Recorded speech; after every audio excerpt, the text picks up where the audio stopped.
by some football. All my sports teams off season go through withdrawals, 30 minutes to tip off. Like Rakim was saying, weak ideas give me ear problems. Sound like thunder and rain. I'm excited that you came on this journey with 3 of my friends. Defy life till we die and grow wings. Just a different perspective. Haters in every direction. Refuse to live my life based off your projections. Their expectations are lazy. My expectations are crazy. My lady defies me. Koozie, Brown, Brady, Jordan, LeBron, Aaron, Bonds, Mayweather, Ali Foreman. You get the picture, greatest ever born. I attack without warning. This is not around the horn. Them other shows whack, a lot of yawning. You really want to be the best, got to pay the price. We make winning look easy. Welcome to Defy Life.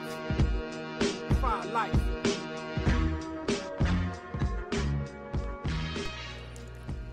Welcome to the Defy Life Podcast, brought to you by our friends at Bud Bottles, home of the Bud Bottle and the Bud Freshener. Please visit budbottles.com for your odor eliminating needs. You can listen to the Defy Life Podcast anywhere your favorite podcasts are available.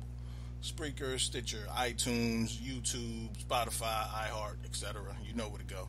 As always, remember to follow, subscribe, like, and drop us a comment whenever you listen.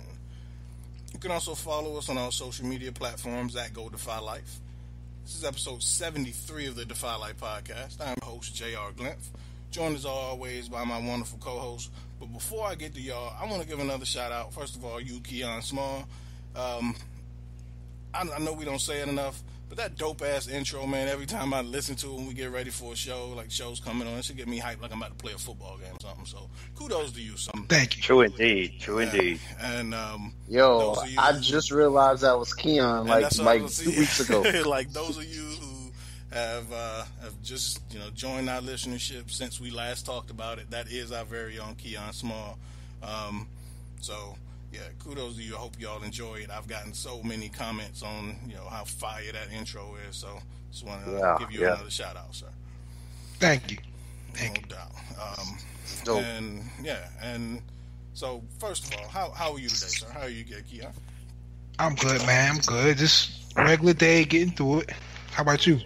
I'm good, man. I'm good. Been looking forward to this show, all weekend, man. It's the highlight of my week, especially when there ain't no football on. So I glad to be here in the house of the Lord. Oh my goodness. Alvin Glymph, how you doing today, sir? First, let me say real talk. I too enjoy listening to Keyonne spit every time I listen to the show. So that's not just us, giving you a case of the big head. We really do appreciate that shit. So shout out to you, MCs. Is this like an intervention or something? Like y'all got you can tell me I gotta stop drinking or what's going on? It's coming. We don't say it enough, really. I mean, too many compliments. I get nervous. Like what y'all about to do? We just have y'all ready to drop it on them?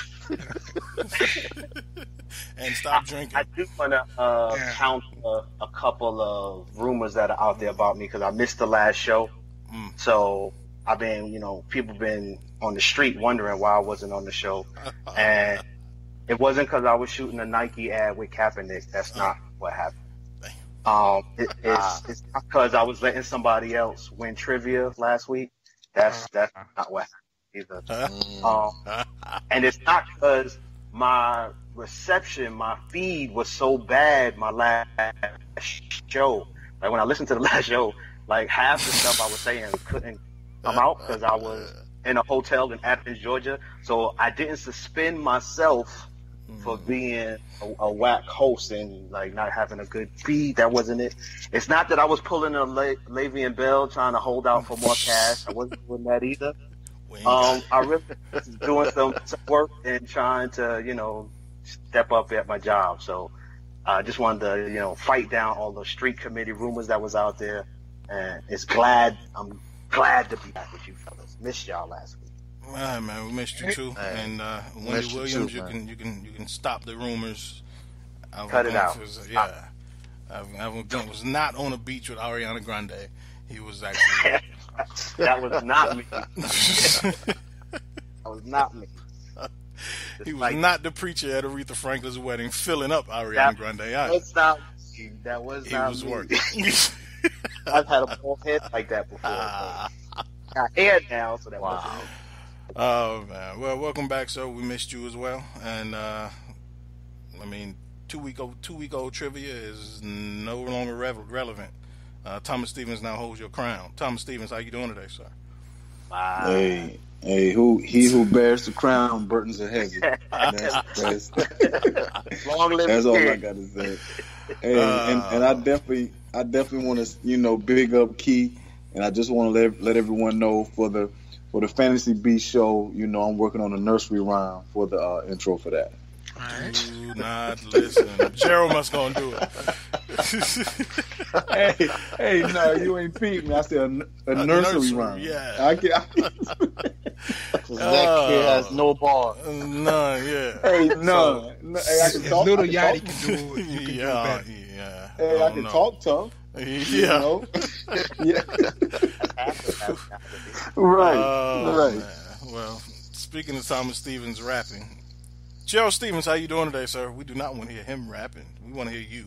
So, how you doing today, Gerald? Hey, man, let me get some bars, baby. Hey, I'm doing good. Hey, man, y'all already know it's 2 for Tuesdays. The real is back. If you're not messing with Defy Life, what is your life about, man? I'm here. I'm excited, and I'm ready. I'm ready to get this. I'm ready to get this show popping tonight. Bars, no doubt. So before we jump into anything, again, a name from the distant past, Rodney McDaniel. It's like ghosts and like echoes and stuff start going on. You got to peel the cobwebs off his name. People like, who? But Rodney McDaniel suggested that it came out on the show last week that we got a few MCs on this show, and he wants to do a Defy Life mixtape. Keyonne Small shot that shit down quicker than. Yeah, man, it was so quick, right? Oh, he shot that shit down immediately. Yeah, quick. And it was not even. I did not shoot it down. I didn't want to do it. Yeah, he was like, maybe y'all whack niggas can do it, but I ain't. So yeah, but I'm with you. I ain't down to do no mixtape. I'm way past the days of like the logistics of trying to do like actual recording with a bunch of people. Like that's crazy. There's too much goes into it. But I will propose this. And if y'all not open to it, shoot me down quick as hell too. But one show, if anybody that's up to it, spit a quick 16 on the show. Y'all with it? Sure. Man, I'm always down to spit a fire 16. All right, cool. And if now the only troublesome part is gonna be getting Rodney on the show. We about to turn 2. I don't think he's been on since we was like 8 months. So. Maybe it was his suggestion he can at least jump on, hop out of bed, and go to bed at 8 o'clock at night. Hop out at 10, give us 16, just go back to sleep. So, Rodney, it's in your court. If Rodney don't do it, ain't none of us doing it. So, hey, I think the last time Rodney was on, like, I think the 49ers was playing the Bills and Kaepernick was the quarterback. Yeah, I think you might be right. You might be right. Wow. Yeah. Wow. Oh wow. Yeah, that might. Damn. Yeah. Hey, big up the Cap, man. Too. That's some real stuff. Hey, keep fighting, man. Keep fighting. Yeah, it's all about the money. He did this for the money. Oh, that's what this proves that.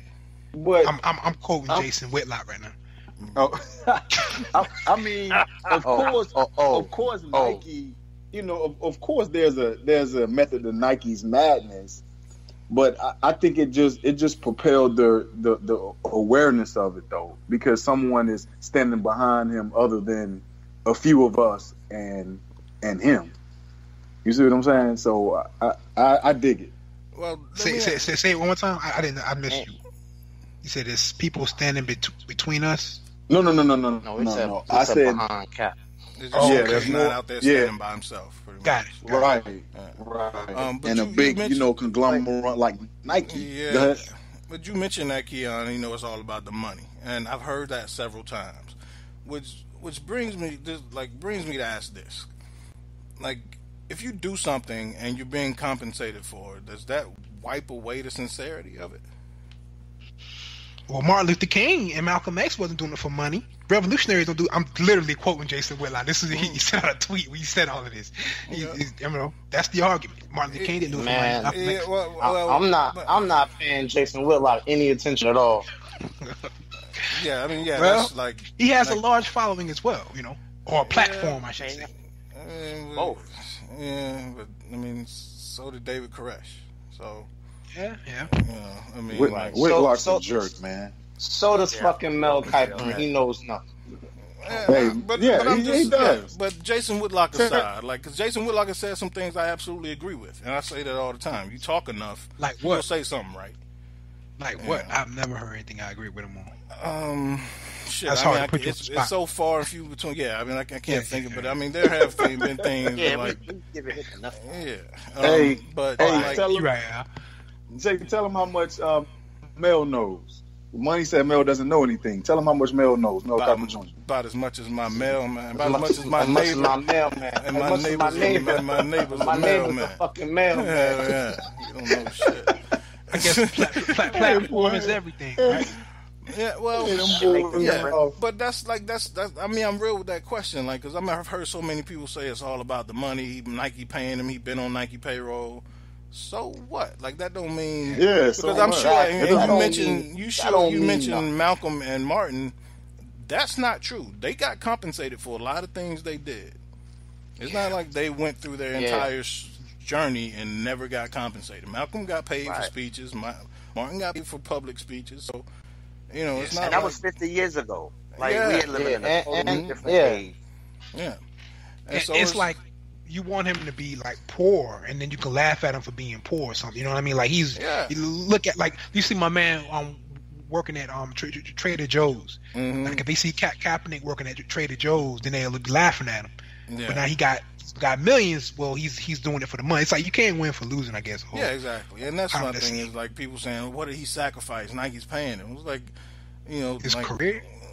Yeah, exactly. And then my thing is absolutely his career. And my thing is just because compensation comes out of one scenario, it doesn't erase the sacrifice you've already made. You get what I'm saying? So they have nothing to do with each other. But that's the narrative, though, Joe J. That's the narrative that they want that narrative out there because honestly, they try to demonize it. They try to make it. They try to cast it in a negative.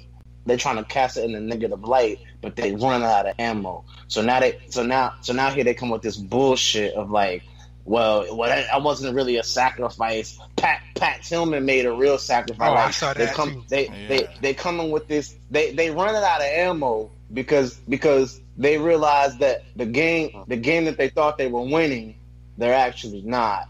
And oh man, it's about to be beautiful. I didn't want to get into all of this right this second because I thought we were gonna do another segment first, but I mean we talking about it. So this was actually our first news tidbit of schedule, so we right on point. Right, so talk about it. Yeah, facts. And we defy life. We fuck schedules. We talking about it. Let's talk about it. But I think Nike though. I agree with all y'all saying.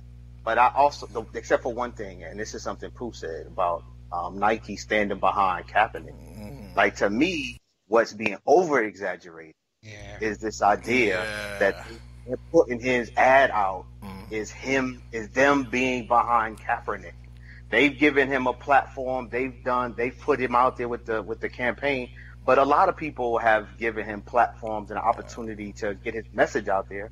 This is not, to me, an instance where someone is standing with Kaepernick.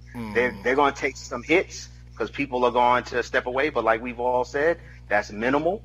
We're not expecting them to take a big hit. And I'm sure they weighed out the benefit of people who was on Kaepernick saying, "Oh, word, y'all rocking with Kaepernick, then I'm rocking with Nike." Yeah. So I think it's a little early to give them that much credit to say they're standing behind. Exactly, and it's no coincidence that they waited until I don't know. After I would disagree. I would disagree. Nike's already made state. Okay, so Nike's done a couple of things. Nike's not the perfect company. So I'm not gonna, but Nike has a long history of this, right? So and you don't have to go like all the way back to like the MJ days and the Barkley days and all of that. To, like just last week, the tennis world, the white tennis world was giving Serena Williams all kinds of shit about the Nike designed bodysuit she was gonna wear at the French Open, and of course you guys know Serena's called all kinds of things on the court, nigga, this, that. You already know her history with like just trying to make it in a predominantly white sport, how difficult and hard they made it for. There's tremendous amount of discrimination, and Nike had her back, and they released a statement immediately after the Tennis Association released their statement, and that was just last week. And I think it was like you can take the superwoman out of her outfit, but you can't take her superpowers, and like simple statement out there, and so it's blasted. So the Kaepernick statement is in the same black and white format, simple statement. Like I'm not gonna say like, of course there's business behind it, but Nike in terms of having these black athletes back when they know they've been through some shit, I think Nike's making the right call. Statement from Nike VP of North America, and because this is not just a forefront of this new deal. Kaepernick's actually getting a wide endorsement from Nike. He's getting his own branded line with shoes, shirts, jerseys, etc. There's going to be a Kaepernick apparel line for Nike. It's a star deal on par with Gerald, what they paid. I'm not finished. All that's saying is we believe you can sell gear. Yeah. Mm-hmm. All you just said to me so far is we've chosen you as someone we believe that can make us some money. Yeah, that's all you said. That's all I've heard so far. Let's not give Nike too much credit, but let's not like kill him. What they're doing is good, but he had the number one selling jersey on when he was playing. The last year he was playing, I think he was top 50 last year. Didn't even play. He was top 3 the second year. Like the first year he was banned. No. So this is all about that. He's very popular. I'm giving Nike their credit. I'm giving Nike their credit because now, and Pooh was kind of alluding to this earlier. Now it's not just us. Now it's not just us saying. No, well, here's what I'm saying. There was no $1 trillion worldwide entity, global conglomerate saying, "Do we what you want us?" There was none of that before this. And what this is saying, remember we talked about it on the show a little bit. This takes the place of the Aaron Rodgers needing to also take a knee, or Tom Brady also taking a knee. This is that personified 100-fold, because Nike is a worldwide conglomerate. They don't give a shit about. Nike doesn't give a shit about what the naysayers are saying. They're saying to the world that like this is what we stand behind. Deal with it or not. And they're bigger than the NFL. I ain't gonna lie. This is the first time I've ever been on two. Gerald just convinced me one day, and the Al pulled me back the other way. But that's what I think Gerald got a point. I think both can be true, though. Yeah, I think both sides can be true, and because I think definitely Nike's at the end of the day, Nike's a business, so they have to make money within this. Correct. But at the same time, within making money, they are able to take a stance and be on the right side of history as well. So I don't think it's like they're mutually exclusive. I think they can both be true. And it's a big deal. They're bigger than the NFL. I very well think so. But right, correct. They're a worldwide. They're a worldwide recognized entity. And so yes, you can make it's mutually beneficial because Kaepernick gonna make some money too. So it's mutually beneficial because this is a business move. But that has nothing to do. That has nothing to do with the decision from a morality standpoint. That has nothing to do with the issue from a social justice standpoint. Like because they knew they were going to take their lumps for this, and they don't give a shit. And that's what I was, because so many companies right now are in the we don't want to offend anybody world. We don't want to make people uncomfortable world. Actually take a stand. Nike has for a long time been in the realm, and I think they're operating in that realm right now of being comfortable with the backlash that they are already getting from this. Yeah, and one thing you also saw, the NFL immediately released a statement saying that we need to pay attention to our players, to the things that they're saying and to the issues that they're bringing up. Correct. The NFL never does that. Isn't that what Nike said, though? No, yeah, but what I'm saying is like... No, the NFL came out. Yeah, but what I'm saying is... let me finish. What I'm saying is normally the NFL would squash that. The NFL would squash somebody trying to take a stance or trying to portray anything related to the NFL's image and tarnishing the shield. They would squash that. But this goes to show that Nike is bigger than the NFL. The NFL don't want no smoke with Nike. None at all. It's like a chess match. Like Nike got all your jerseys. He's under contract for the few years. So the next decade. Checkmate. You can't do nothing. What you gonna do? I think I'm just saying I need more before I would make a statement to say that. While I agree with everything we said, right? I don't feel sorry for Kaepernick. I'm not saying he's being exploited. I'm not saying Nike is raping him. I see the financial incentive on both sides. I get it. And I agree with all of what y'all are saying. All I'm saying is this, though, is that if that's our standard based on how, other conglomerates have acted in the past, and we're like, well, this is different. So, all right, we're going to give them credit. I hear y'all. All I'm saying is to make a statement to say, like there's a lot, it's a lot bigger than let's raise awareness about his issue in terms of standing with Kaepernick. You know what I mean? Like, that's not just enough for me. If you really with Kaepernick, to say that you've aligned yourself with this man and everything that goes with this man and everything he's fighting for, it's more than just saying, yo, we're going to make money with you. I think it's big. It's about selling jerseys. It's about selling merchandise, and they see that they probably did a poll. I'm sure Nike probably spends more money on research than most companies make in revenue. Yeah. They see that the demographic probably with young people are there with Nike. I'm sorry, they're with Kaepernick, and the older crowd, the older group of people is with the NFL or dying off my flag and everything. Exactly. So they're making the sense. But how we kill the NFL all the time about being not being able to see like the obvious, and Nike is seeing the obvious, and they're moving in that direction. Yeah. So this is a smart move. Yeah. And one thing, to your point, Al, I think the fact that Nike is so powerful, it gives them that margin of error to be able to take this risk. Most companies can't take this risk. So Nike knows going in that they're not going to fold because they back Colin Kaepernick. So they're taking a stance, but it's not really a risk.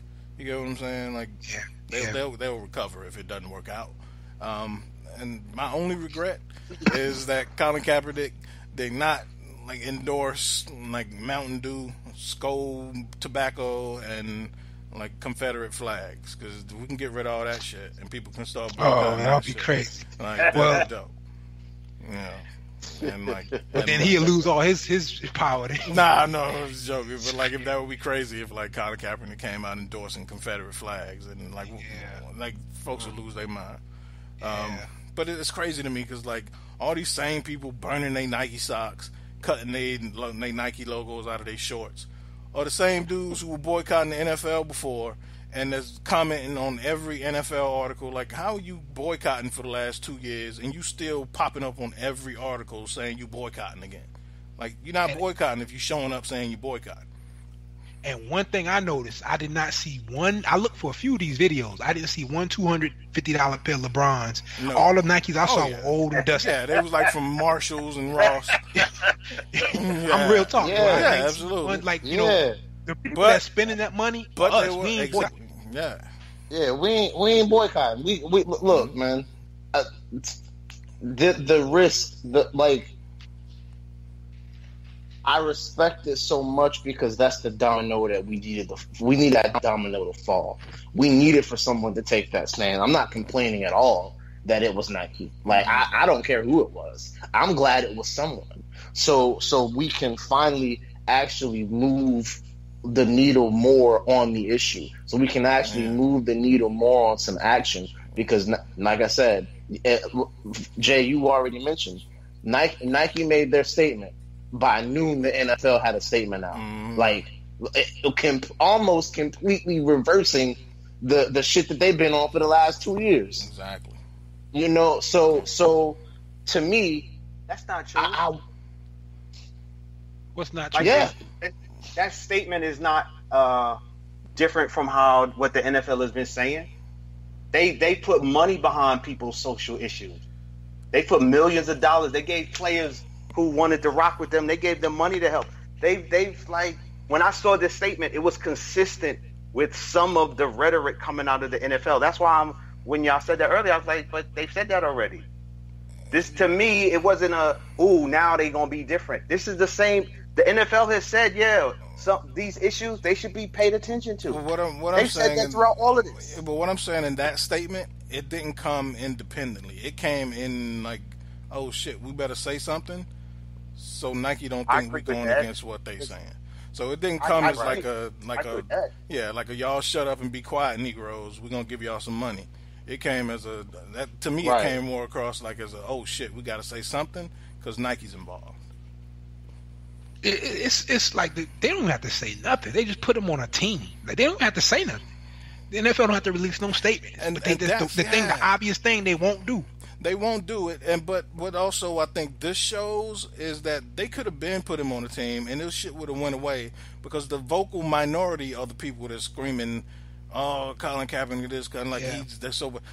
The more this goes along, goes to show that all those people screaming about disrespecting the flag, and those are the vocal minority. They just scream loud as fuck, but it's not many of them. Like in the big scheme of things, it's not as many people that really care on that side as it is on the other side.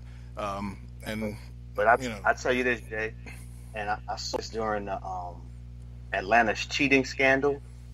A vocal minority if they consistent, can make a hell of a difference when they get from absolutely. Atlanta's cheating scandal. What? The teachers. Oh! I think you're talking about the Falcons. I'm like, what? Okay, you talking about the school teachers. Ain't no. My bad. Everything goes back to the Falcons. Okay. Let me be clear, Key. I'm not talking about the dirty birds. I'm talking about the dirty teachers who were part of the Atlanta Public School. Dirty nerds.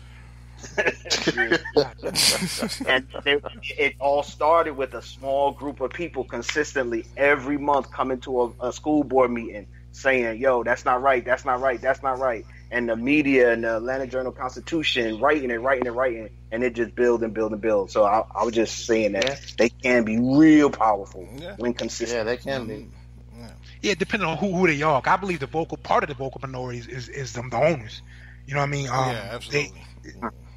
They're 32 of them, but they have so much power. You know. Yeah, and in that realm, overall, they're in the minority. But you look at like in their realm, which is really what matters, they are the majority. They are they are all of them. You know what I'm saying? Yeah. But I don't know, man. It's never gonna go away until somebody addresses the actual issue and stops putting their fingers in their ears and wagging their tongue and actually listens to somebody. And that's on both sides. And at this point it's kind of comical, to be honest, to me. This is what let me tell you something. If I'm an NFL owner and I want to screw Kaepernick, this is what I'm going to do. I'm gonna call him in on a Tuesday, give him a contract. I'm going to give him the entire playbook. And you got to play Sunday. He's going to look like shit. Then I'm going to put in the backup. The backup's going to look better. Then I'm going to cut him. And then say he couldn't play. Like, I don't know why they didn't just pull some maniacal BS like that. You know what I mean? They could have handled this many different ways to screw him if they wanted to. but they didn't. Quarterback is a hard position to play, and to like. Yeah, absolutely. I saw this with everything goes back to Vic. With Vic when he played for the Steelers, he got called in late, like trying to learn that playbook. He looked really horrible with the Steelers. And I think he was a lot better than that. But that's what I would have did with Kaepernick. I would have called him in like the middle of the week, like Tuesday or Wednesday, and let him play on Sunday with the entire playbook. And I went, I don't know why they didn't just do something different other than stonewall them, because it's so obvious. Yeah, and it's too late now. And they could have been done that. Yeah. It's a wrap now. Yeah, and again, like we said, they're going to trial. So, and Nike calculated that as well. They waited till after. Oh, it's going to trial. It's time to speak up. Like this is not like any of this is not by coincidence. So, what do you think of that collusion trial? Like, as far as, I don't even know what do you think of it overall? Well, they got a case. They got a case. They go on to trial, they got a case. and they have a case. Now, again, most of it is going to come down to how much the NFL can wield its power. And if they, if they're allowed to wield that power or find one weak link in that chain or grease the right palms, they can get out of this. Yeah. The fact that they're going to trial means that there is something. Yeah, and that means a lot because they tried to wield that power to keep it from even going to trial. Exactly. Like, but the arbitrator smacked them down and said, "Nah, there's too much evidence here. Yeah. People love the text. People love the email. I think they got the goods. Yeah, we'll see. Yeah. But I think they got the goods. Yeah, you already got Jerry Jones on record. Yeah, you already got Jerry Jones on record saying, the president do say he wins on this issue, and all of this and all. Like it's yeah. And they're even gonna try to deposition. I've heard rumors that they might even try to deposition the president. I saw that too. And they may. But that's like when you have that many rich, powerful old dudes in one setting, somebody talks too much. You know what I'm saying? Like somebody, somebody get drunk, somebody gets powerful, gets drunk with power, and they talk and run their mouth. And as we've seen with Donald Trump and Omarosa, all it takes is one recorded phone call, one string of text. Like all it takes is once, and they just got to come across the right thing. And the fact that the arbitrator's taking it to trial, was allowed to take it to trial, means that they have something. Yeah. So. It's a shame they had to come to this. Yeah, absolutely. No, it's not. I don't think it's a shame it had to come to this. I actually think all the dominoes are falling the way they're supposed to. That's really what I think. But that doesn't. I can agree with Keyonne that this could have been avoided.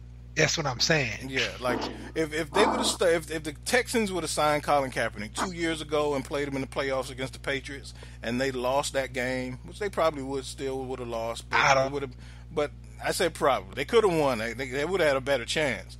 But if they lost that game to the Patriots and they got rid of him in the offseason, that would have been it. We would never even be here right now. Now, if they signed him in the middle of the week, like I was saying, then yeah. But if he had time to read that, well, I don't want to get to that. But sign him to a worse team. But anyway, I don't want to get into a different. I hear what you're saying. I agree with what you're saying. They could have just signed him, play him a little bit, and cut him. Say he's not that good. This would have been done. Yeah. Or even if they beat the Patriots, like they wasn't gonna win the Super Bowl with it. Is what I'm saying. Like if they would have just signed him whenever. Who was that guy hurt? Brock Osweiler? No, Brock Osweiler was playing. Somebody got hurt. Forgot who it was. Somebody that was trash. Tom Savage or somebody.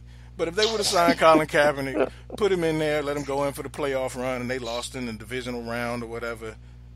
And then said, okay, thanks, Colin, for coming out. You got us this far. Got to let you go. All this will be over with. Yeah. Because we've seen time and time and y'all time not feeling good players that are out the league can still play and not the league. Yeah. Y'all not feeling me. See, y'all not messing with what I'm saying. What I'm saying is on the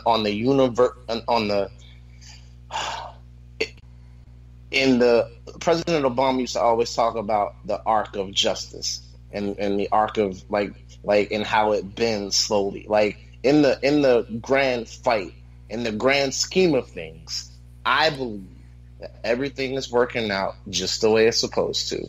Like, why would that other path of someone bringing him in for 6 days to prove he could, like, that's not an optimal outcome for the fight that we're trying to put on. Now, this is coming the optimal outcome. This is coming from somebody who wins the Bible trivia every week. So I kind of see you in this mythical, not mythical. That's not the right word, but you're in this. It's an alignment. Yeah. I get what you're saying. It's all stars, and I absolutely agree with what you're saying. I'm just saying, if I'm an owner, like if I'm Jerry Jones, or if I'm, whoever the owners are, like all of them. Yeah. I'm saying I would be looking at this saying, damn, we could have avoided this shit. Yeah. Like, from our perspective, I'm glad it's turned out the way it's turned out. But from their perspective, I'm sure they're like, we could have just nipped this shit in the bud a long time ago. Even now. But that's not how it's supposed to work. It's not how it's supposed to work. I get that. I get what you're saying. If Douglas would have been elected president in 1861 instead of Lincoln, like the right things that are supposed to happen just happen because they're the fucking right things. No, like, I get that. But what I'm saying is, if I'm an owner, I'm looking at it and saying, I could have avoided this shit. Well, Gerald, maybe you have a totally different perspective on the world now, but I'll give you that. But I'm just saying, what Jay's saying, that from now, another thing that they could do to get rid of this, settle out of court. Cut him a check for $40. They can't get rid of it now. No, yes, they can. They can't get it. No, I don't know if he's willing to accept it. He ain't gonna accept it because it's not the right thing to do. I don't know. Uncover all this shit. Pull up the whole. Yeah. This is about bringing down the whole corrupt system and exposing it for what it is, and sticking them for whatever, like stick them where it hurts in their pockets, and you know that you was right on this issue all along, and the world and history is going to judge these moments.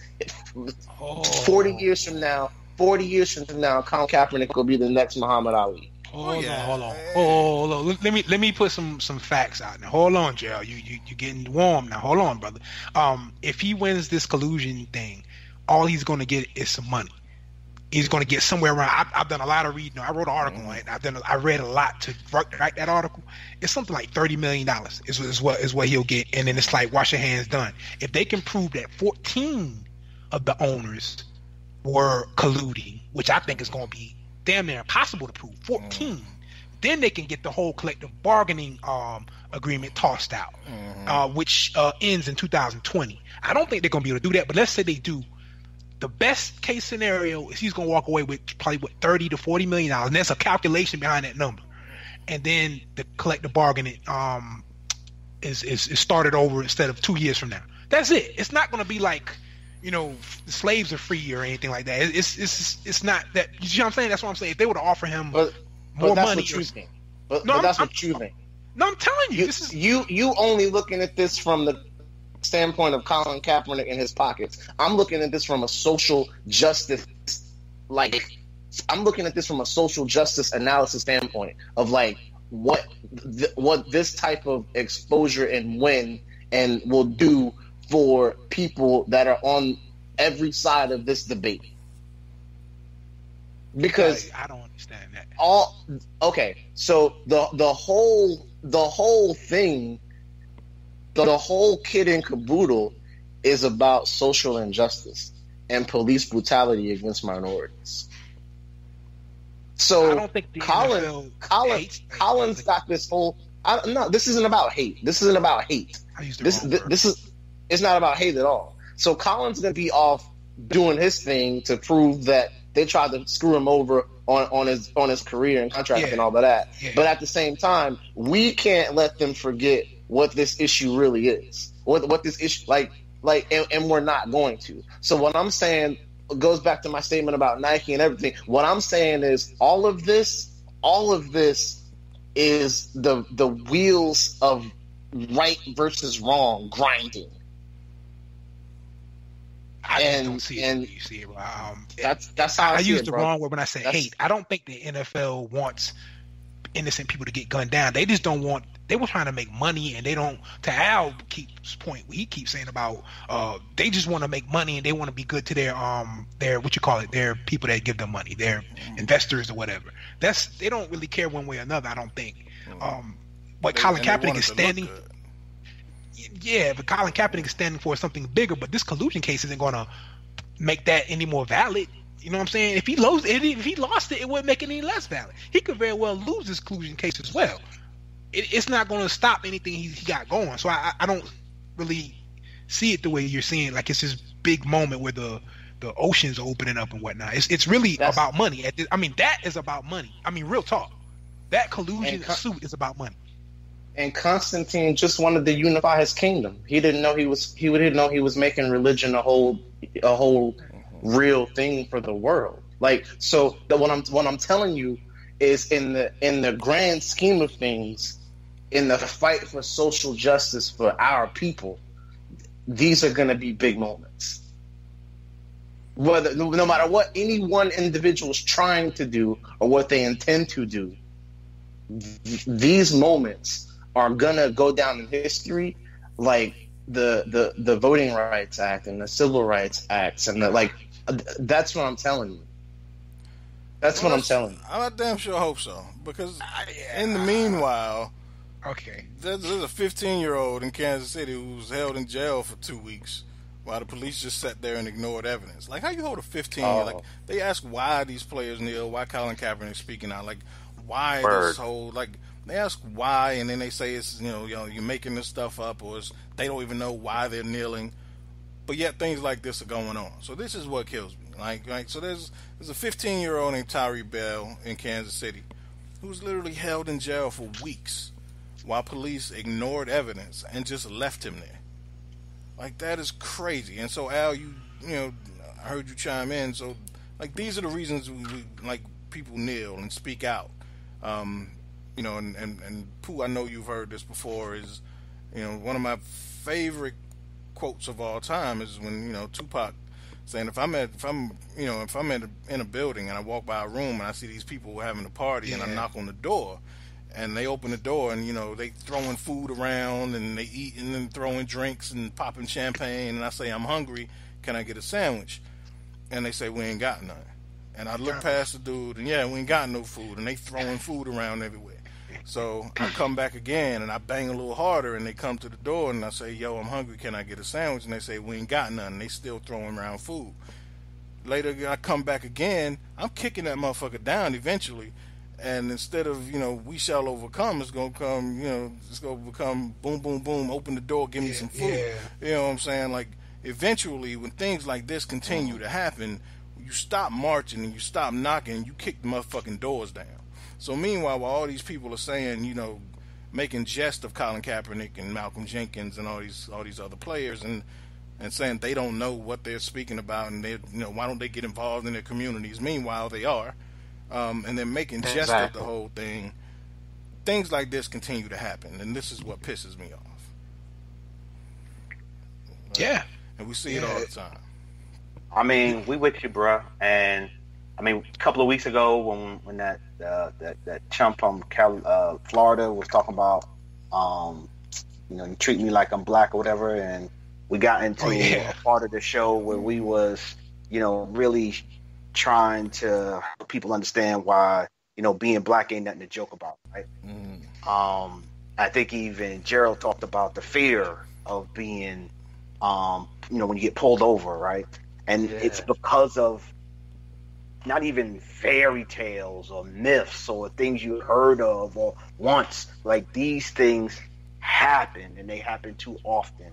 And I think that's what informs our experience. Like, that's what it means to be a black male, to be black in this country, is that shit like this could happen to you.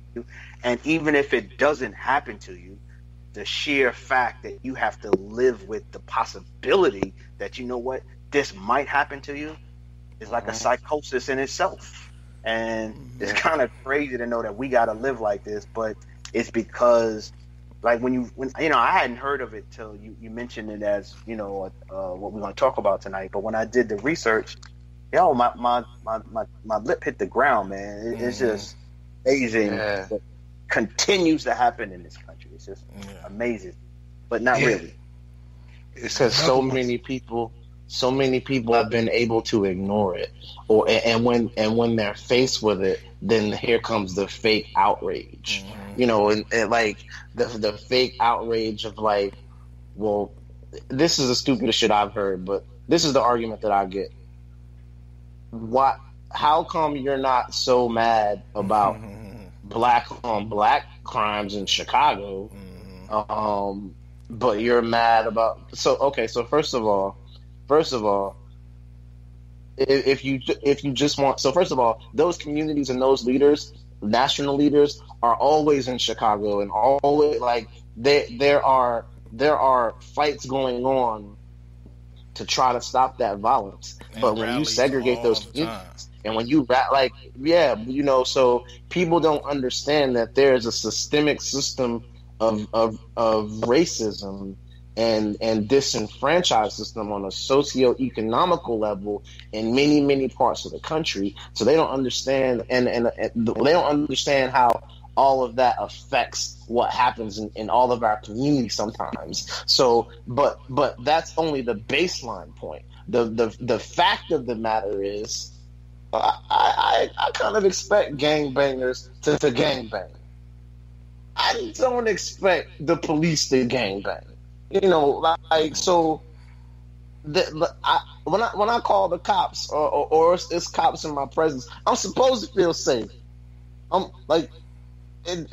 I'm supposed to feel like my absolutely not, but I'm supposed to feel that. So there's been the FBI. No, that's what I'm saying. Are you supposed to? We all know the origin of the police. Yeah, I'm supposed to, but no, you're not. I'm supposed to feel safe when the cops are around. No, if not by the design and the origin of the police, we are not supposed to feel safe around. No, I'm talking about today though. No, I'm not talking about when they kind of unleashed them to catch slaves and all of that. I'm talking about But that's what I'm saying. Talking about when like has that ever today. changed? We've been told that we're supposed to feel safe, but are we actually supposed to feel safe? Like that's we the supposed game. to feel safe. I don't think so. We supposed to feel safe. Cause for real, if somebody kicking my front door right now, well, I'm gonna probably shoot them. But if somebody kicking my front door right now, I'm gonna call the cops. You know, yes, they're supposed to make you feel safe. If I'm in a burning building, I'm gonna call the authority. So I'm not saying that their function, they're not out there to serve their function. But however, I'm saying like it's shady. I'm supposed to be able to feel like if I get kidnapped, the cops are gonna come save me, like that type of stuff. That's what I'm saying. Yeah, I see what in a perfect world, the cop's supposed to be your next door neighbor anyway. You know what I mean? Hey, Mr. Johnson. Hey, how you doing? You know, that's technically or however that's in a perfect world. That's that way. Griffith shit, man. Well, yeah, real talk though, yeah. Because if he's at your church on Sunday and all that, when my son steals a car, he's not gonna beat the hell out of him. You know what I mean? Because he known since he was a baby, technically. Okay, I get what. Ideally, yes, but that's what I'm saying. When has ideally, that's yeah. But when has that ever happened? It's supposed to happen, Jay. It's supposed to happen. Right. It's supposed. It's what we are entitled to. I believe. Right. It's part of my tax. I believe that too. Part of being a citizen. I get it, but it's not designed that way. It never was intended to be that way. It may be like we would like it to be that way, and ideally it should be that way for us. But the way the system was set up from its origin, it's never been that way because it wasn't designed to be that way for us. Now, I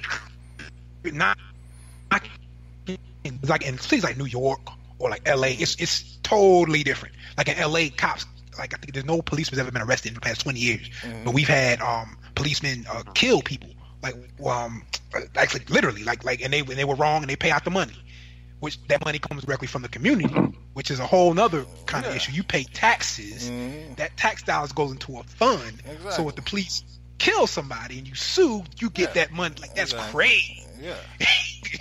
But But I think it's smaller areas. What we say? I got a quick question. Oh, no, y'all, I got into my spells and I just like to listen for a while. So when the African American cop, he takes on the persona of the shield, and let's say he commits wrongdoing against his fellow African Americans, as in, dogging them, just treating them as if the Anglo-Saxon and Europeans does. So what do you call that? Because when I was assaulted and dogged and threw around, it was an African American cop that did me. Well, I always say it's not a black and white issue; it's a blue issue. That's what I say. Would you take it on the persona of the badge? So what do you? What I kind of think both. Race does come and play in our society, so it always has to be a white issue too. But I understand what you mean that it's a blue issue, but because there's some racist cops that go beyond just being a cop. Just anyone though. Yeah. So you're saying that the problem is just anyone, just whatever side of the bed they wake up on, or what? What are you? Well, what's their problem? Bad people get those jobs. And I don't think, cause I've been done dirty by the police. And I had a police pull me over. We had beer in the car, and he saw the beer, and my homeboy about to pour it out. He said, "If you pour that beer out, I'm gonna throw you in jail for littering." Made us put the beer in the trunk and send us on our way. And it's like, so it's hard to say like police are this or police are this. It's just good people and bad people. But like, I don't like to get that confused either, though, because by the law, he should have taken you to jail, right? So I don't like to get it confused that a cop does me a favor makes him a good cop. I don't like to get it confused, like, you know what I'm saying, like, because I don't want you to follow the law. Like, I want you to use common sense. But what is, like, how do you use common sense when there's open container? You can't talk to the beer and be like, how drunk is he? Like, that's pretty cut and dry. I ain't saying, like, I'm glad he did that for you. You know what I'm saying? I'm your boy. I'm glad he did that for you. I would want a cop to do that for me. But I don't think, like, him not doing his job makes cops look any better to me. Because it does to me, because I think they have such a big discretion in their responsibility. And I'm looking for cops when I think of good cops that make good choices with that discretion and that power. So, and in many cases, they don't have to use the power, and I respect that. But in that instance, so say he pulls over 3 more dudes tomorrow night and take them to jail, like, or is he just never taking people to jail for having open containers? I don't know what's going through this guy's mind. I just know there was young black dudes in the car, young as hell. We were young, and that's stuff, because that can ruin your life. I guess I get it. I know what I'm saying. I'm glad he did that for you, because I know. But what I'm saying is, like, is he consistently doing that? Because then, if he doesn't, and there's 3 more young dudes, somebody goes off because and kill somebody, then they blaming the cop again for letting you go. Hey, can I have a quick aside, because I like coming up with good questions of the weeks, right? Can we share our most interesting, but without ruin ourselves professionally? Our most interesting interaction with the cops that we want to share publicly. Oh wow! Oh yeah, absolutely. I got a good one on the top of my head. Wow. I got a good one too. That's what I was like, yo. I know it involves a judge. I can get that one. Yeah, we'll get down with that next week. And I think when I say dirty cops, who has a good one too. Yeah. Shit, man. I don't know. You're not going to agree, I guess. It's just good people. That's how I see it. Good people, bad people. And they lawyers, judges, freaking Walgreens associates. Just horrible people. Yeah. True. But like, I go to Walgreens and somebody don't mop the floor right, don't nobody die. Right. Yeah, I agree. Yeah, I agree. Somebody tell me the medicine's on aisle 9, like, instead of aisle 6. Ain't nobody gonna die. I just get pissed off and have to go to house. You get what I'm saying? Like, that's why the cops make more too. Yeah, but they don't. Yeah, but they don't make more than baseball. They don't make enough to be executing people in the streets. Yeah, no, you missed my point. I'm talking the Walgreens. The guy that's mopping the floor doesn't make what a cop makes. So it's like the level of responsibility. You know, at some point it tips over, but it's I don't think pay has anything to do with it though.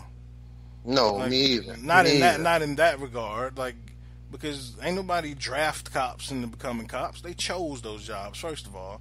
Secondly, by that theory, you know, like the manager and like the senior VP of Pepsi makes more than a cop. So is his job more respected and more relevant than police officers? Hey, so he has more power. So, I don't know. Go ahead, Pooh. So have we dehumanized like cops, and they're just people with a gun in their bag, or have they cast themselves on society in that manner? Like we don't even see them as humans with the gun in their bag. Have they done it to themselves, or have we? Go ahead. I think we've dehumanized life in general. Yeah. Agree. And I think the cops are just. I think they also fall into that category. I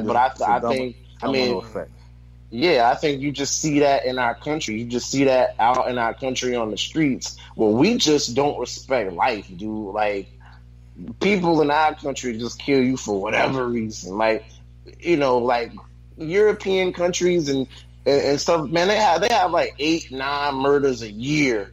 Man, if we have 8-9 murders in a half an hour, you know, like we just kill you for whatever. That's not it.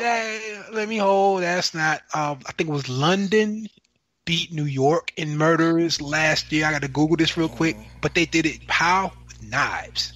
Yeah. So I don't know, but I just wanted to correct you on that point. It's not really. The murders kind of go with humans together fucking each other up. Yeah, and I don't think it's a just thing. I think that's part of it, but I don't think it's we just don't care about life anymore. But also, I think a lot of these things can be true at the same time. Yes, we have dehumanized cops. They have also played a part in doing so by dehumanizing us as well, and us in general, and us as black men. So all of those things are true, I think. I don't think it's just one thing. I think it's a lot of things in that recipe. But you can't just leave that at cops, man. That's just what is happening. That's what's happening out there. Life in general has been dehumanized. Now that I 100% agree. It's the value isn't there. I don't want to. Yeah, but again, I don't want to romanticize that, like history in the past, and that's just been happening. Nah, you right. Like I don't like saying, oh, now people are crazy. You gotta be getting. Nah, people been crazy. Like since the beginning of time.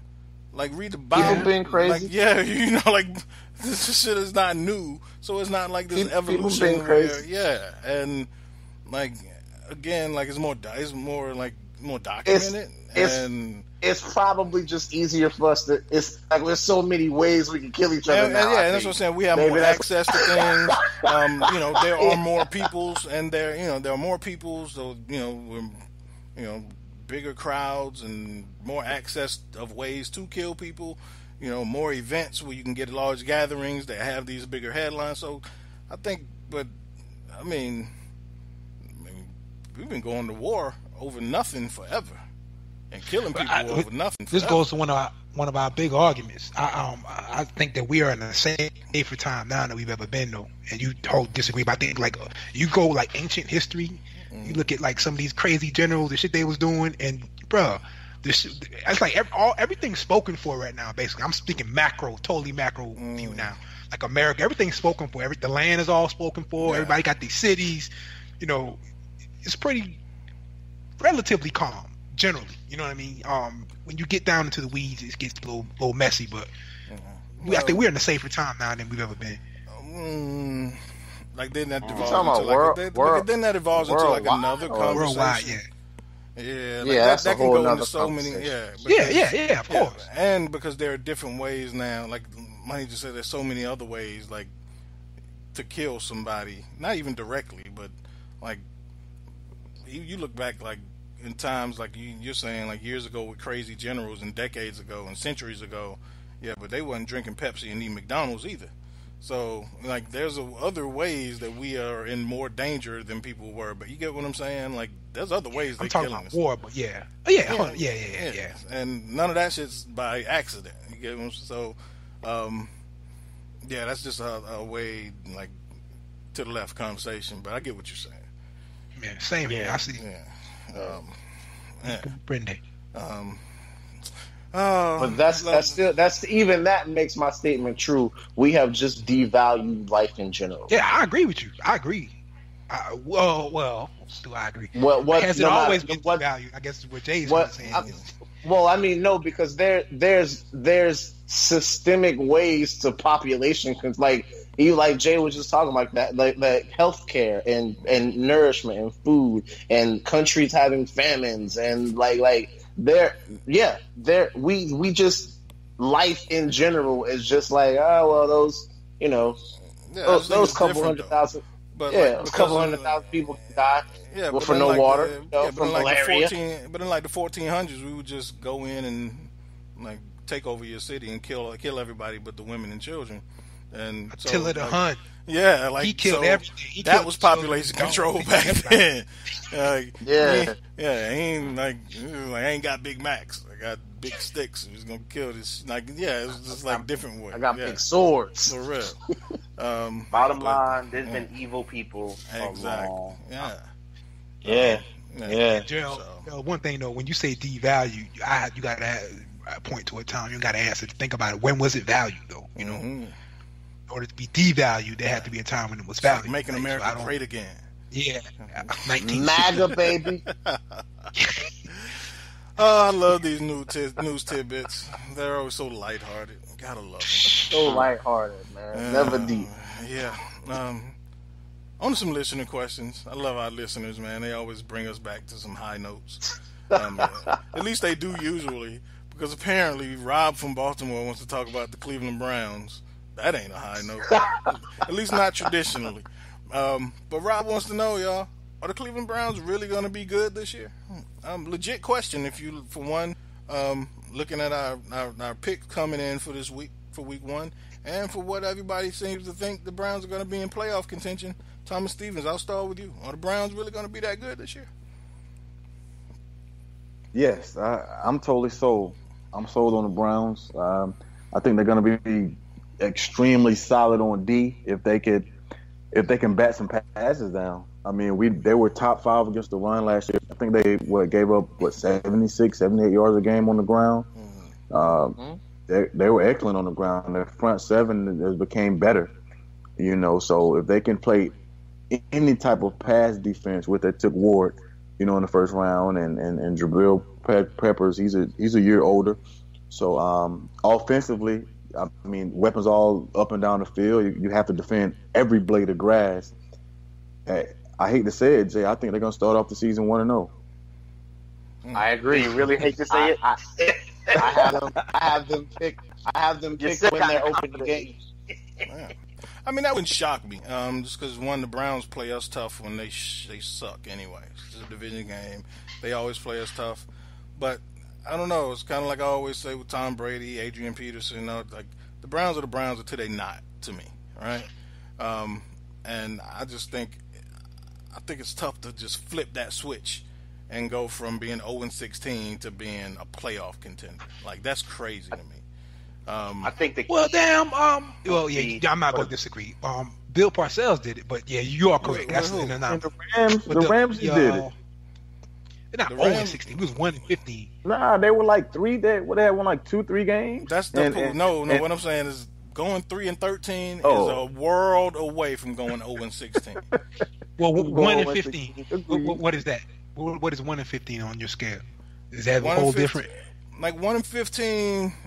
I don't like 1-15. I know it is, but I'm saying 1-15 is still at least a couple zip codes away from 0-16 because because I've always believed it's harder to go 0-16 than it is to go 16-0.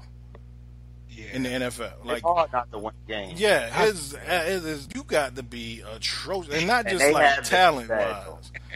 So, like, they got a better quarterback. Dude, they were in like 12, 13 of them games. That's why it's so hard to lose 16 games. So you're going to be in a lot of games, and the NFL don't have a lot of blowouts. You lose them all. You lose every single one of them. They're not as bad as they seem. Like I can recall they got a 10-point lead with 4 minutes to go, and Kaiser just throw a pick six. Then he come back and get a strip fumble. Yeah. But I'm just saying, like, keep talking. You proving my point. It's exactly what I'm saying. That's how hard it is to go 0-16. I know, but they're not as bad, man. I'm telling you. But they're not as bad. Every team that's going 0-16 says that. We ain't that damn bad. But you are. Jay, they're not that bad. I'm looking at the they got like I see 3 point, 3 overtime, 2 points, 3 point, 4 points. They actually had y'all week 1 last year. They had y'all week 1 last year, but they managed to lose. That's what I'm saying. Like, like y'all keep proving my point. They did that shit 16 times. Yeah. Hey,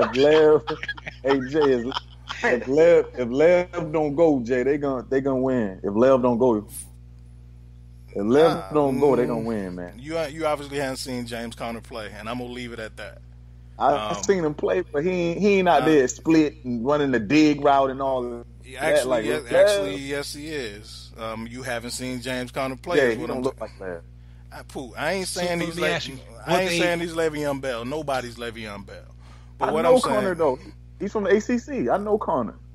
If he shows up tomorrow morning, will they try to squeeze him in there for Sunday? You think, or they let him sit or something? If so, he won't get the workload like he usually does. Yeah, they said he wasn't starting. Yeah, they said he wasn't starting. Even if he's active, I doubt if he'll be active at this point. But I'm totally comfortable with James Conner. Like at this point, I like Conner. At this point, I like Conner. If somebody was willing to offer me over the Steelers a Khalil Mack kind of deal, give me 2 first rounders and take that motherfucker. You would take a first and a third, Jay. Huh? You would take a first and a third. I take a first, period. Wow, would you? I would. Like, for one, like, I love Le'Veon Bell, and I've said this before. He's a running back, right? D'Angelo Williams came in for 4 weeks when Le'Veon was suspended and was leading the league in rushing. Yeah. You know what I'm saying? And they was 3-1. Killed my fantasy. You know what I'm saying? So I'm not saying James Conner is Le'Veon Bell and it won't be like a drop off in talent. I'm not saying that. But what I'm saying is losing Le'Veon Bell is not going to put you from being 13-3 and make you 8-8. He's not like running backs don't make that big of a difference in the NFL anymore. Especially when if it's Adrian Peterson in his heyday with the Vikings, you take him off the team, you might be 8-8. Ezekiel Elliott does. Yeah, exactly. But when you still have... So you saying if Le'Veon Bell don't play, you still got Ben Roethlisberger, Antonio Brown, Juju Smith-Schuster, the top 3 offensive line of the league. You saying that team is going to go 8-8 without Le'Veon? No, in y'all defense, it doesn't change. But in other teams' defenses, it'll reign true. That's exactly what I just said. Like with this team, my bad. It's not. Okay, this thing. Okay. Yeah. All right, so that's what I'm saying. Like with this, like if this were in 2 years and Ben Roethlisberger were retired and Antonio Brown was 32 and Le'Veon Bell was still there and he's at this Le'Veon Bell, then I'd be like, do everything you can to keep him. But in 2 years, you just stuck with Le'Veon on a high ass contract. I ain't trying to do that. Give me 2 first round picks. I'll take it. I have to give you credit. Switching subjects a little bit, though. You kind of called that Martavis Bryant thing. You did a few weeks ago. I remember. You predicted it correctly. So I wasn't gonna say like nothing. you knew you were smoking with him. Or something. I just figured he gonna fail this justice. I just saw the tea leaves kind of going when Gruden started talking about him not performing well in camp and them not playing with the starters and they can't count on him. You start saying stuff like that. Something. Yeah, the writing's on the wall. Especially from John Gruden. When was the last time you heard John Gruden down talk anybody? Never happened. Especially one of his own players. it doesn't happen. So when he starts shunning you a little bit, they know something's coming up. And then when they released him, I was like, yeah, they absolutely know something, because you just ain't gonna release him, if there's a chance he might play. So is he out of the league? I don't know. That's funny you asked that. That's actually our next question from Philip from Durham. And thank you, Rob. Hope I don't know. I guess you're a Browns fan living in Baltimore. Damn, that's gotta suck. You're a Browns fan living in Baltimore. But if you are, I hope y'all win every game you play against, except for the Steelers. I give you that. I guess I don't hate the Browns. But yeah, on to Philip from Durham. He does ask, has Martavis Bryant had his last chance in the NFL? I mean, you asked me, Keyonne. I would say no, not his last chance. But I think his opportunity to be relied upon as a building piece is done. And, Josh Gordon and Randy Gregory, they still getting chances. So I would think Martavis will get another chance.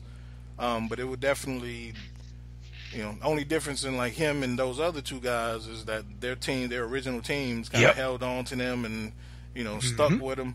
Now he's starting to bounce around, and we've seen how it is to start to bounce around the league. And he'll get a chance. He's so physically talented. I would think that Cowboys, if he got in the right situation. Now I don't think the Cowboys is the right. But say somewhere like Green Bay, say somewhere like with Aaron Rodgers, somewhere just where give him time to get his head right. I mean, that's what I wanted to know, Jay. What you think his problem is? What is his issue? Well, he hadn't grown up yet. Well, I ain't gonna when it comes to the NFL and their drug policies, I try to separate my personal beliefs from their archaic ass rules. Right? I don't smoke, but I don't think I think that that policy of smoking weed, you get busted and suspended, especially when it's been proven to be medically effective, especially for players who participate in a sport that has 100% attrition rate where everybody gets hurt. So I don't get that whole but I get why, but I don't agree with it. So I try to separate that. Now I don't think he hasn't grown up. I just think can't stop. We all have vices. I don't think that makes us immature. But here's the thing. Here's the thing. I mean, from what I hear, the way that they drug test is kind of like there's a drug test coming. Well, that's what it's like, nigga. Not anymore. Once you're on the list and you fail one test, they show up at your door with the drug test. And it's like, piss now. Even in the off season? Anytime. They show up and say, piss now. James Harrison, once that stuff came out, once you get on that list, you fail a test, or even if they suspect you, or if you're named like James Harrison, remember he was on that Balco list or whatever it was. He was under suspicion. They were showing up at his house every 2 weeks in the off season. Especially once you fail a test and you're actually in the program, they test you on the spot. Apparently, Martavis' issue. Go ahead. Apparently, Martavis' issue. He missed the test, which is at this point, once you're in the program, missing a test is the equivalent of failing a test. That's my issue. Is, man, don't miss the test. Yeah. Even if you know you're gonna fail, take a fucking chance that maybe somebody gonna fuck it up, and you get by with it. Don't miss the test because it's an automatic fail. Something you could appeal, maybe like, oh shit, he put his hands in it, like like somebody messed up the B sample or something. Like, that's what I say when I say immaturity, Jay. I mean, like, he already know he done failed the test. So what? I don't know what it was. So okay, you smoking or whatever, right? But I've been busted for this already, and this is my career. So maybe I gotta let that go for now. Cause this is. I'm kind of with you. It's hard for me to relate to that. I just think of all that money. I would be like, man, I would not. But I don't. I think it's a lack of control, but I don't think it's immaturity because of like. So he got a problem. He got a substance abuse problem. Yeah. Yeah, which is why he's in the program. Yeah, but I don't think that's immature. I don't think get help for that. And which he has, and he's given a lot of lip service to improving and getting his life together.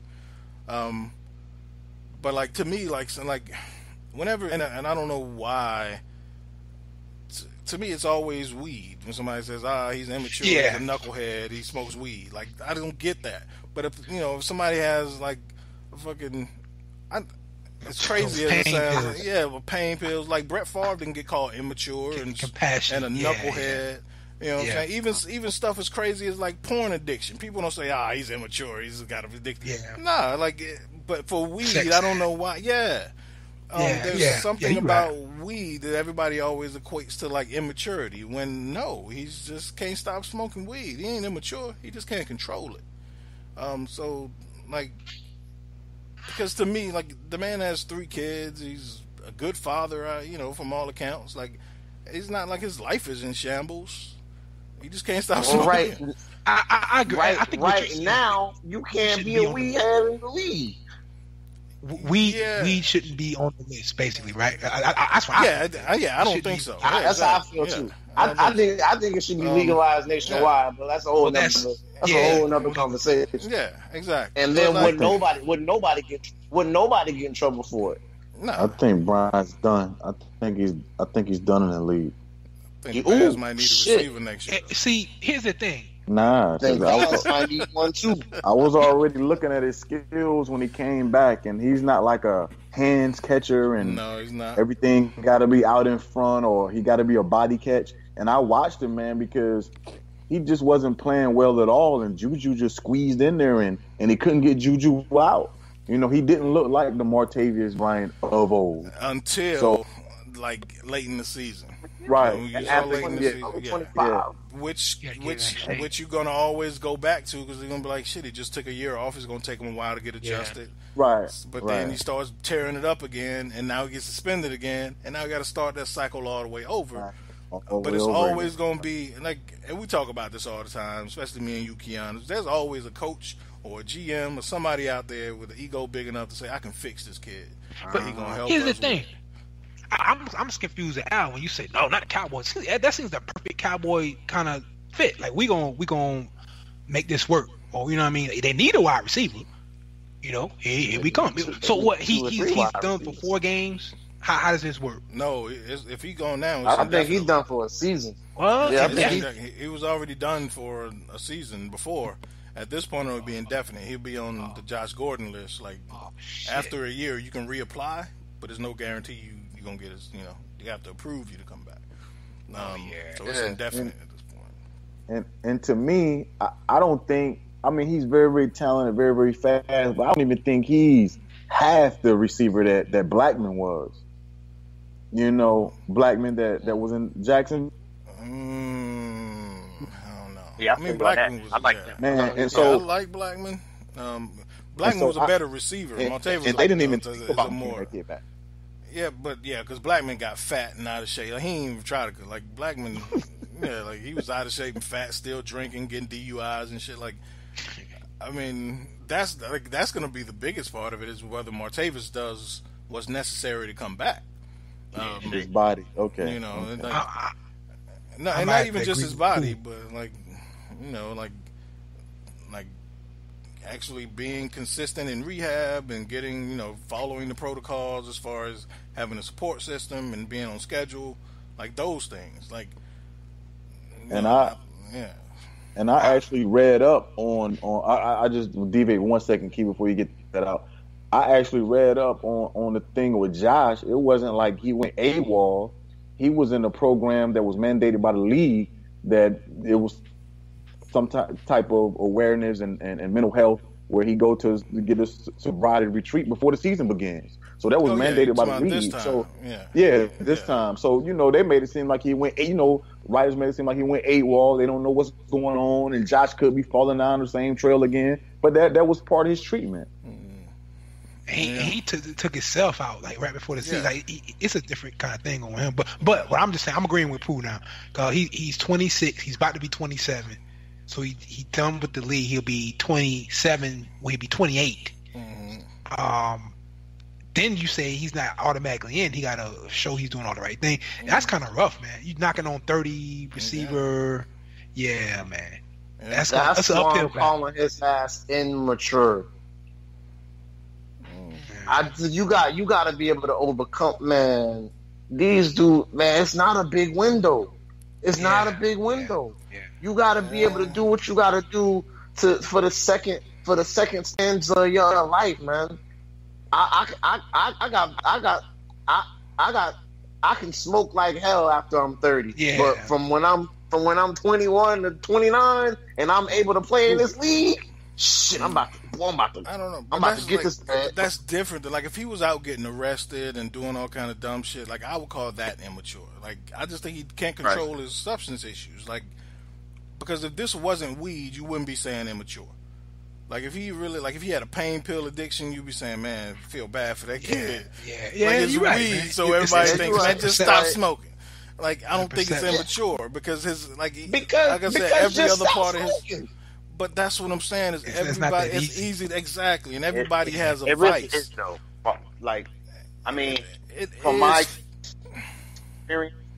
experience, I think weed is one of those things that it really is a choice where someone for you, Al. And people I spoke to, I ain't throwing on that out here, but the folks I know, they can put it down when they want to put it down. But I'm saying for certain, I ain't saying it's easy, but when they want to put it down, they can put it down. Do you know? Okay, I'm all over the place on it because this is what I say. I know that there are some people that they have addictive personalities. I seen it with like my father. Mm-hmm. You know what I mean? Addictive personality. He like would drink Dr. Peppers, like just do back to back. It's just like I gotta keep. So you can do that with weed too. You can do that with anything. So I think maybe it's a deeper issue. You know what I mean? And that don't mean the substance is abusive. Yeah, exactly. You have an addictive personality. Right. And it just happened to be weed. Yeah. And he said it before. It's like, like like the first time he got suspended, he was just like, he was like, every day I have to have it because that's just what I've done my entire life. And so I don't. But again, I just think the stigma attached to weed is people just equate it to immaturity and like this wacky weed that people smoking. Like when for one, it really does. Like, I mean, it's legit. There's some people, it does help some people. They don't just smoke to get high. Because it doesn't have anywhere near the addictive qualities of nicotine or alcohol. So when people say sugar, because your body naturally craves sugar. Like sugar's 100 times more addictive than cocaine. But I can send my son in the store and buy it. You know what I'm saying? So it's not like But that's my thing is. I don't think it comes to immaturity. I just think he's like. But you don't think if I went to the doctor, if I went to the doctor and the doctor said, or people go through this every day. Oh shit, I've been smoking every day. I won't even say weed. I say cigarettes. I've been smoking cigarettes every day since I was 12 years old. And you 42 now. You go to the doctor and he tell you, hey man, if you don't stop smoking, you're gonna be under the dirt. What do people do? They fucking stop smoking. Yes, but there are some people who can't stop and they keep doing it because that's what they've been doing since they were 12. That don't make them immature. Agreed. I definitely agree with that because I know cats that lungs collapse and everything from smoking crack. Like, yo, I can't stop doing it. I can't stop doing it. I done seen people walking around with an oxygen machine smoking a cigarette. Smoking and the oxygen tank. My mom next door neighbor, shit, she still smoked with an oxygen tank and it freaking blew up and killed her. Like you had to have it. Yes, that's what, and so I wouldn't look at those people and be like, oh, you fucking immature. You can't, like, I just think, like, you can't, like, you have a vice. And that shit is hard as fuck to get off of. Like, that'll be like tomorrow if your doctor said, Gerald, no more sugar for you. Nothing. It'd be hard. Like, if you went back to your doctor and you called us, like, next week and be like, man, I fucked up and had some Kool-Aid last week and some Skittles. Like, we ain't gonna look at you and be like, Gerald, you so fucking immature, you can't stop with the sugar, man. What the fuck is wrong with you? You gonna, like, nah, you, like, that shit is something you've been, like, is like. For me, sugar would be no problem, but if you told me NFL, that would be harder. There's a difference between a decision and an addiction. That's not what I'm saying. There's a difference between a decision and an addiction. Explain. But sometimes it's just a fucking decision. Explain. And sometimes it's not. And sometimes addiction meaning like your body has developed a reliance on this thing, right? And you cannot, and you physically cannot stop. Versus a decision. Versus a decision of like, oh, I just need to stop smoking. Yeah, no, but it's like mentally, and that's what I'm saying. But there are mental addictions also. Yeah, then your body. That's even stronger than your body. The mental addiction. Yeah. So it takes any more than 22 days to form or break a habit. 21. Mm-hmm. Yeah. Anything more than 22 days. Yeah. Like even that time is never completely out of your mental state. I physically correct. But it's still. My dad stopped smoking when I was 2, and he still craves a cigarette sometimes. Damn. All right. You ever see like the people that quit smoking and they get real fat?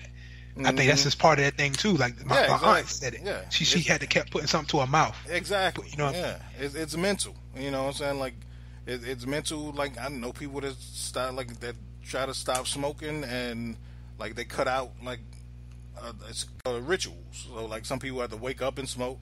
Some people have to smoke after they eat. So they cut out. They cut out those rituals and. One at a time. But that's just mental. What they breaking is the habit. They breaking the habit. Yeah, they're not breaking the addiction. The addiction is the chemical portion. Exactly. The habit is the mental portion. Yeah, that's what we're saying. Sometimes the mental portion is stronger than the physical portion. Sometimes the decision is stronger than the addiction. I'm saying the same thing. I think, but Joe, you seem like you a little bit more, less compassion. Basically, is what I'm hearing, right? Honestly, because I'm big on decision making, man. Like, Gerald's a cop, like, he's just a badge in the junk. Make the fucking decision and then stop, yo. Like, it's not that easy. It's not. I know it's not easy, but shit, like y'all for real. Well, I ain't gonna say it's not that easy. It's not that simple. Man. You simplify it. Yeah, like that's way. Yeah. Like if everybody stops shit that they know ain't good for them, like I'm sure there's something, and I ain't gonna ask you what it is that you couldn't stop right now if your life depended on it. There's something. Everybody has one thing that they would catch hell giving up. Right. I don't know what that is. I think I honestly don't know what that shit would be if my life depended on it. It would be something. It'd be something. Like even if, and I ain't even saying it's gotta be a drug cardio, or the doctor said I gotta do another day of cardio, and I fucking hate that shit, but I do it. Yeah, but then that's the thing. Everybody's different. That's the thing. Exactly. But if everybody's different, and to equate it to Martavis' situation, if you had to do cardio every day. And they checked you to make sure you was doing cardio every day, and they just show up to your house. You gonna miss a day at some point. If they just happen to catch you, to that one, to be on the earth. No, because if they just if you because at that point it forces you to be perfect, and if you not perfect for every day of your life within that 5-6 year span of them testing you, for him that's the NFL, like, and they say like it's a day of not doing cardio. Do you think it would be fair if somebody said that fucking money, he's so immature? If I miss mad cardio days and I made a decision to not fucking do it. I said 8 days. No, he said one. He said one day. But that's not the reality of this situation. Because it is. Yes, it is. He missed the test. He got to this point. I think this was Gerald's point. Yeah, he got to this point. Yeah, he got to this point. No, but you got to the point as you getting to that point was them saying exactly. So once you get to that point. Once you get to that point, they say you ain't got no more days you can screw up, man. As you do you're done. To answer your question, no, I wouldn't like that very much. Exactly. So that's what I'm saying. It's not necessarily like immaturity, and it's not like because it's like, and I don't know, and I'm passionate about this because I'm gonna be honest with you. I hate to hear people say addiction is a choice because it's not. Because I've seen people be addicted. I didn't say that. You said it's a decision. That's kind of in the same. He made a distinction. Yeah, I made a very big distinction between addiction and decision. That's what I said. I said those are not. I said those two but in that distinction, you also like simplified the hell out of it and said, you know what? No, I said some people. Some people, that problem is an addiction problem. Exactly. And for some people, it's a decision. Yeah, you overlap. You overlap the two. Yeah, exactly. Overlap. And then by saying sometimes the two things are overlapped. Okay, but then by saying some people, you acknowledge that it's not across the board. So you're saying that you make a blanket statement and then you say some people. So I don't really mean my blanket statement. So, but it's still a blanket statement. And for the most part, do I think that weed, because weed is not a very addictive, because it's not really a drug. It's not very addictive. It doesn't really have addictive qualities because it's really not a man-enhanced drug chemical that your body develops. Like, it's not that. Heroin, alcohol. It's not one of those things that's been altered. I'm using those facts to say that smoking weed typically for most people is a decision. That's why I said most people I know when they want to put it down, when they need to put it down, they put it down. Yes, but they're going to break. It is what it is. And we understand it. We look at it like that. It's a preference. When people are like that, But I can't say I really agree with that because it stimulates the different people brains in different ways, or the chemical might tweak this guy brain differently than others. So he made the form of dependency. X made the form of dependency on it. It's not so I man-made, can't really but THC make that is right. a chemical. And I can't make that statement for everyone. I can't. There's no way I can say that. There's no way you can say that. And that's what I'm saying. Like, if you look at every other part of this man's life, like, his life is in order. He's not a criminal. He's a good father. Know about that. Well, I think here's okay. Let me just say this. I think that if you sat him down on a couch and maybe hypnotized him or something, you're gonna find some. I ain't saying he's a perfect. Like, you set any of us down and you hypnotize us, we're gonna say some shit. There's a difference because you're talking about a career on the line over like smoking weed. I'm saying that the reason why to that is something. It's something deeper there. That's what I'm saying. Yeah, and he said it is that he's been smoking weed all his life. That's what he knows. Like, obviously, there's something exactly. Like, yeah. But what I'm saying is, it's not as simple as him saying, "Hey, you know what? I'm so fucking immature. I'm gonna fuck up my career and smoke this weed." Like, I agree with you. I'm actually with both y'all. I'm both. I can see what Gerald's saying. I can see what you're saying too. I just don't. And even though I don't smoke weed, I don't like the stigma that's attached to it because we always make weed smokers seem like these big dummies who can't do no better and make the decision. And because if it was any other thing that he was like, whether he's addicted to or making a decision, we would say, man, that kid needs some help. You pretty much called it with the Brett Favre and the pills. Yeah, he talked about how bad he had it. Yeah, because it's weed, I think it should be legal, and it shouldn't even be seen as a criminalized thing that people ban and test for. Like, but since they do, you have to be like, okay, so I may or may not want to smoke weed, but I live in North Carolina and I get caught. That's a fucking crime. Mm-hmm. But if I move 1,200 miles west, I'm good.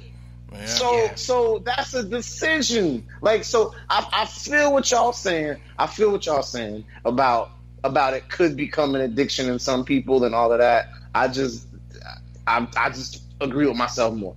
So you've diagnosed him, and we get it. Right, right. And I haven't diagnosed it. I don't know specifically what his specific conditions are. I'm just saying, in most cases, this is what it is. But the question wasn't about most cases. The question was about Martavis Bryant. About him, yeah.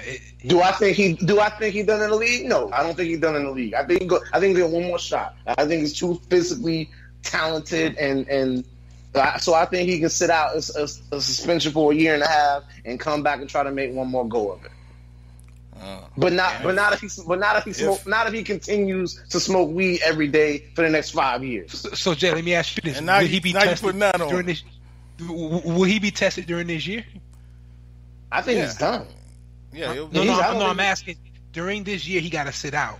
Will he be drug tested during that year? Yes, because he'll have to be in a program. Like he'll have to be within that year. Yeah. So you don't get out. Yeah. You don't get out the program by getting out the program. You gotta. You know what I'm saying? So let me ask this question, because if that's the case and he just can't stop, then he is done.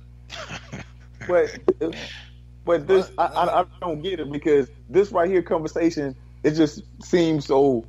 It seems so different from you, Gerald, because we see different things different ways, but we know each person is affected differently, you know, but by whatever, or their heart, how deep they love, and how far they'll go. Each person's circumstances differently. So how can you wrap his up in a ball and say he doesn't have a dependency on that, or he's not addicted to that? Like, I'm not understanding that one. I don't know if he is or if he isn't.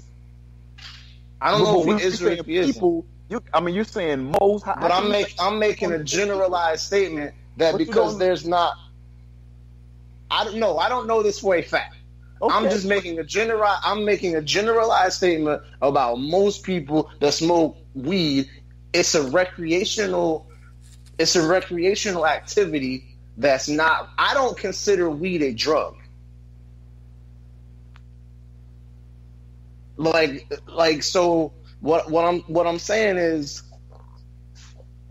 like, honestly it's a plant. I can see. It's illegal, so don't do it. That's basically so you have to make a cognizant decision of do I want to do this and risk my career and risk the, you know, if I live in a place where this is not legal, or if I work in a company where this is against the policy, or I'm in, like, I have to deal with those consequences. That's all I'm saying. Yeah, but I agree. I think you're making a choice to have to deal with those consequences. So either don't do it and get a chance to play, or do it because you know it's against the rules and deal with that too. But obviously he already had that before he even came into the league. So it's almost like he's formed this. It's that small pebble is now a 2-ton boulder, and now it's like he really can't do anything with it right now, or it's going to take massive work to people do that massive work. He got 2 years. He's suspended. He might as well do that massive work and get back in the league. And that's true. Yeah, I don't know. It's a foul situation. Yeah, people wean themselves off crack cocaine, man, and they do all kinds of hard shit. And it's a fight. It's a fight, but guess what it is first? Guess what it is first? First, it's the choice. Yeah, it is. And I get what you. I get what you. I get what you're saying. I guess I just got caught up on the whole immature thing. That I absolutely think is that one word. Yeah. Okay. My bad. You know, because I know, like, even the five. To me, when you're incapable. Yeah, but I see all 5 of us as very upstanding people. Like, I see us as all good men. And I know for a fact, each of us, myself included, probably at the top of this list, have made some very poor decisions that could have put my career, my family, a lot of things at risk. But I don't think that will make us immature. I think you're right. It's a choice. You made a bad choice, but I don't think you look at me like, man, them niggas is always immature. Like, because that to me makes it seem like your whole life is just like you have no accountability for anything. So when you make a decision, so choice, another word for choice is a decision. When you make a decision, or once again, I'll use most people because I'm trying to make a generalized statement. Most people, when they make a choice, they're making it from their value system. Their value system is derived from their maturity level, life experiences, current situation, and information that you have at the time, and that's how you make your decision. So maturity plays a part in the ability to make a decision, whether you agree with it or not. That is a fact. That is a fact, but you can also make an immature decision without being immature. You can make a stupid decision without being stupid. Those are facts. True. Those are also true statements. Yeah, like so. But he didn't begin smoking though when he turned 23 years old though. Yeah. I mean, you get what I'm saying? Yeah, I get what you're saying. But I understand what you're saying as well. You know, I get it. You know, I get it all. I don't know, agree, but disagree. You know, but all that being said, I hope I hope it's not. I hope it's not done for him. The man's too talented, and I was really hoping he'd go out to Oakland and ball out. But yeah, me too. I think he's done though. But even if he come back, he probably got 2 years. Like, it ain't gonna be. I mean, it's his prime right now. Like he done missed prime right now. It's his prime. Yeah. And I mean, it ain't like as physically gifted as he is, like you mentioned earlier, Pooh, he's not the greatest receiver in the world. Right. So, he was really like to be still raw and teasing, tantalizing talent at your fifth year in the league, and at 28, he was never going to be Randy Moss. You know what I'm saying? So, right. Like I always say, like he's the smallest 6'4" receiver I've ever seen. You know what I'm saying? Like he never really played that big. Right. I didn't even realize it was 6'4". Yeah. I always thought it was like 6'1". Yeah. And you can go get you one in the 5th round. Yeah. You know what I mean? For $500,000 a year. Mm-hmm. So with no problems. Yeah. Or, So it's hard. No, he squandered. I think he pretty much squandered it, man. I think we all agree on that. I believe, right? Yeah, he could have. $50 million. He could have had a nice deal. You can't use a word like squandered if you don't believe it was a choice. Like it's got to be some sort of other word. It's got to be some sort of other word because squander makes it. Squander means like I had the opportunity and I screwed it up. Yeah. I mean, with an addiction, that doesn't. I think he has an addiction. So you can't squander anything by having an addiction. Okay. We go on this all night. Yeah. Now we get Mannix. Thanks a lot, Philip. Oh, we've been in a whole conversation. Yeah, Philip from Durham. Thank you so much. Again, Rob from Baltimore. Thank you guys. Keep the questions coming. As you can see, every week we spend damn near an hour talking to y'all. So we appreciate these. Everybody, if you have any questions, send them to us at info@godefylife.com via email, or mention us on social media at godefylife, and we will get to your questions.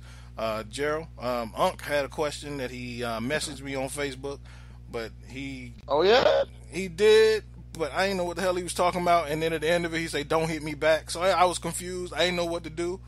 I didn't know whether to be like, "Oh, what you talking about?" But I was like, I don't want him, like, maybe he's somewhere where he can't take message. I don't know, but I didn't want to get him in trouble. So I told him, like, I was like, I'll tell you about it. Maybe you'll talk to him and figure out what he was trying to ask me. Because he sent in 2 messages. I don't know if they got jumbled. But then at the end, he's like, "But don't hit me back." And I'm like, man, how you going to leave it at cliffhanger? So talk to Unc, man. Figure out what he wants to talk about next week. But yeah, man, y'all keep the questions coming. But we'll be back. I will do that. I will do that. Appreciate it. But we'll be right back in 30 seconds after these messages.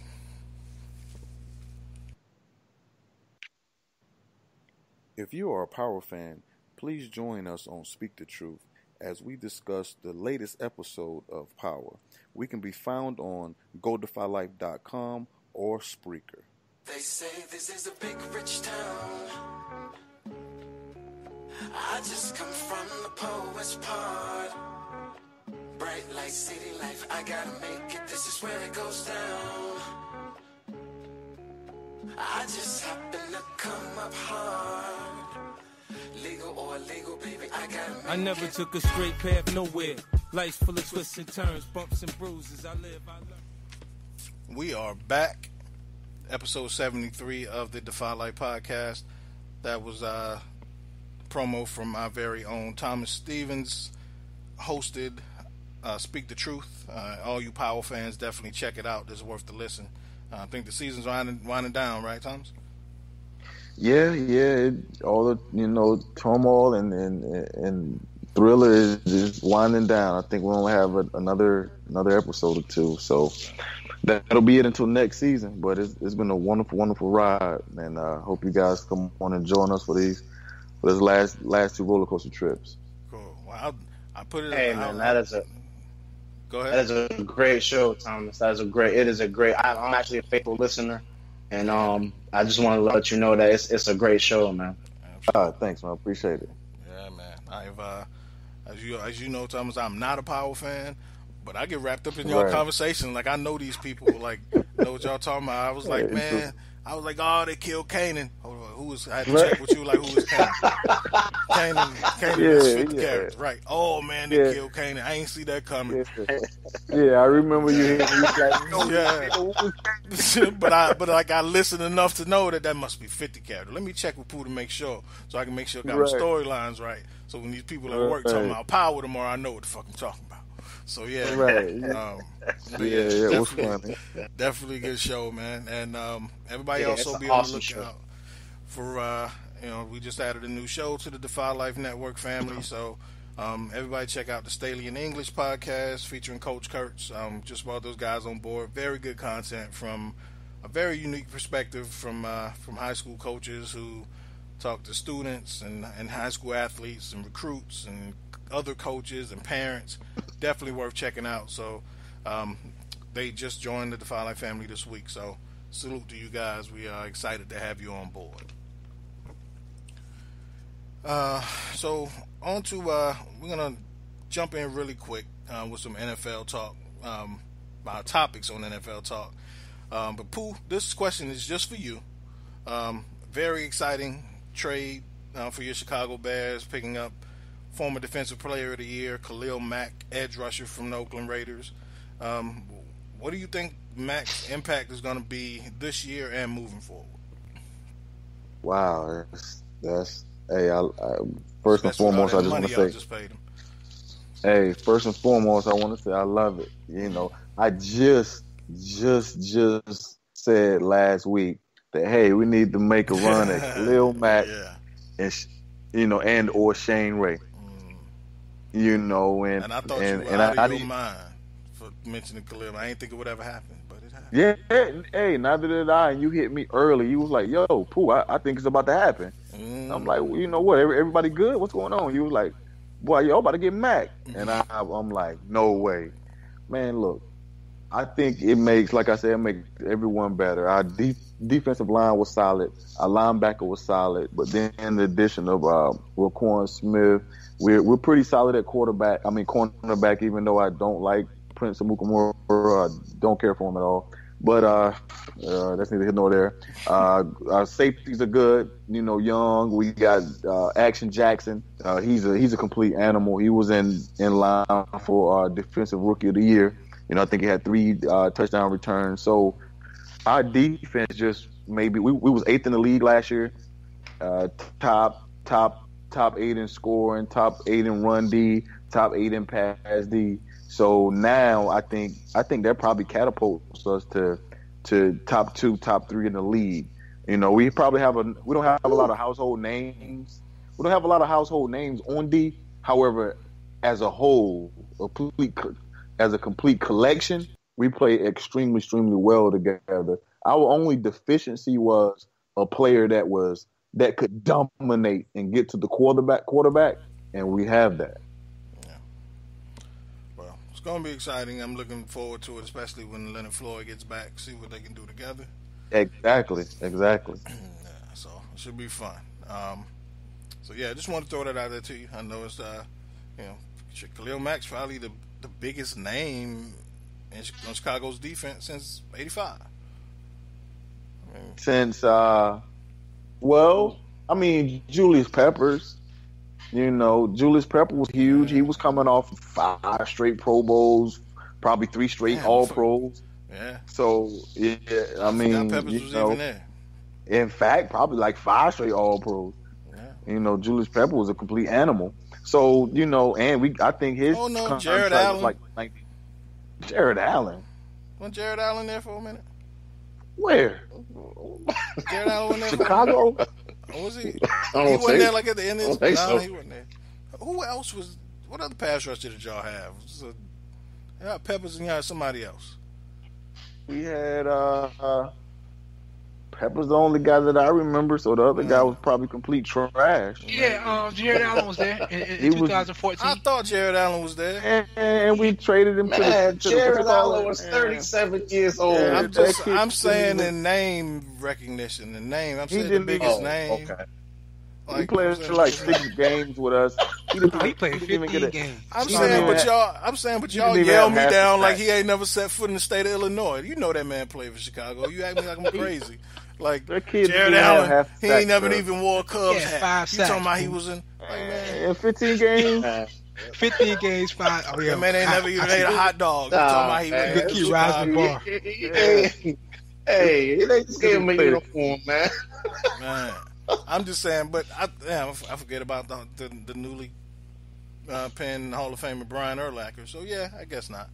Yeah, we got Lack, but hey, he's in his prime. He's Hey, I can't wait, man. Yeah, I can't wait. I can't wait till Leonard Floyd gets back. Yeah. I guess we're gonna put Leonard on the other side, and I see Roquan gave up his number too, if I'm not mistaken. No, did he? Well, he should. Yeah, because he was 52. And he gave it up. All right. Well, hope it all works out for you. I was thinking the other day that Thomas Lewis was like your Bears maybe. Yeah, that's kind of pushing the money. Your Bears, from I'm not saying from talent wise though, but I'm talking about the numbers. Yeah. Watch the numbers. Top 2 though. But look, if you look at the number 1 defense and you look at us at the top 8, it's probably on like a 35 yard difference. You see what I'm saying? Just go look at it. You talking about scoring D or yardage D? I'm talking about scoring D and yards D. Well, we were top 8 in both. Apparently, 35 yards is huge in a game of inches if it separates 1 from 8. There you go. Just saying. Yeah, I'm just saying too, Jay. I don't know about 2. If we look at that, I'm just saying if we go. I'm just saying, you know what? I'm not saying anything else. Just go ahead. You like Keyonne. You ain't arguing stuff you know for a fact. You just like, I ain't talking to y'all no more. I know this for a fact. I'm not arguing with you, son. Yeah. Right. We'll see. We'll see. We'll see what they look like. All right. See what they look like. Yeah, we will. Yeah. All right. Alvin Glymph. Really quickly, I wanted to go through this with you guys. Season's about to start, which means teams have whittled down from 90 to their 53 regular season rosters. So, almost half the team is gone for what we saw in the preseason. Were there any surprising cuts for your Jets or your Cowboys? I think the most surprising cut for the Cowboys was we cut our kicker. Yeah. Danny Bailey, also known as Good Money. Like, that was my name for him because he made damn near all his kicks. But that surprised me. Yeah. But other than that, the Jets, talent is a problem. So, the people who got cut, we ain't missing y'all. And there's some people on the team that if there was somebody better we could get, you wouldn't be on the squad either. So they building their talent on the Jets. And but I think I'm happy that Darnold got starting over the old cat McNown, and I'm looking forward to seeing this talent develop. Cool. Yeah, I think Dan Bailey was pretty shocking. And speaking of foretold trades, when we talked about last week, a couple weeks ago, the Jets trading for a pass rusher, and we mentioned Dante Fowler. from Jacksonville. That is actually a trade that's in the works, and Jacksonville is asking for a first-round pick, and the Jets pretty much giving them the middle finger at this point, which is totally understandable. But the Jets are trying to get him. So, yeah, I wouldn't give up a first for him either, but you're talking maybe a third or something like that.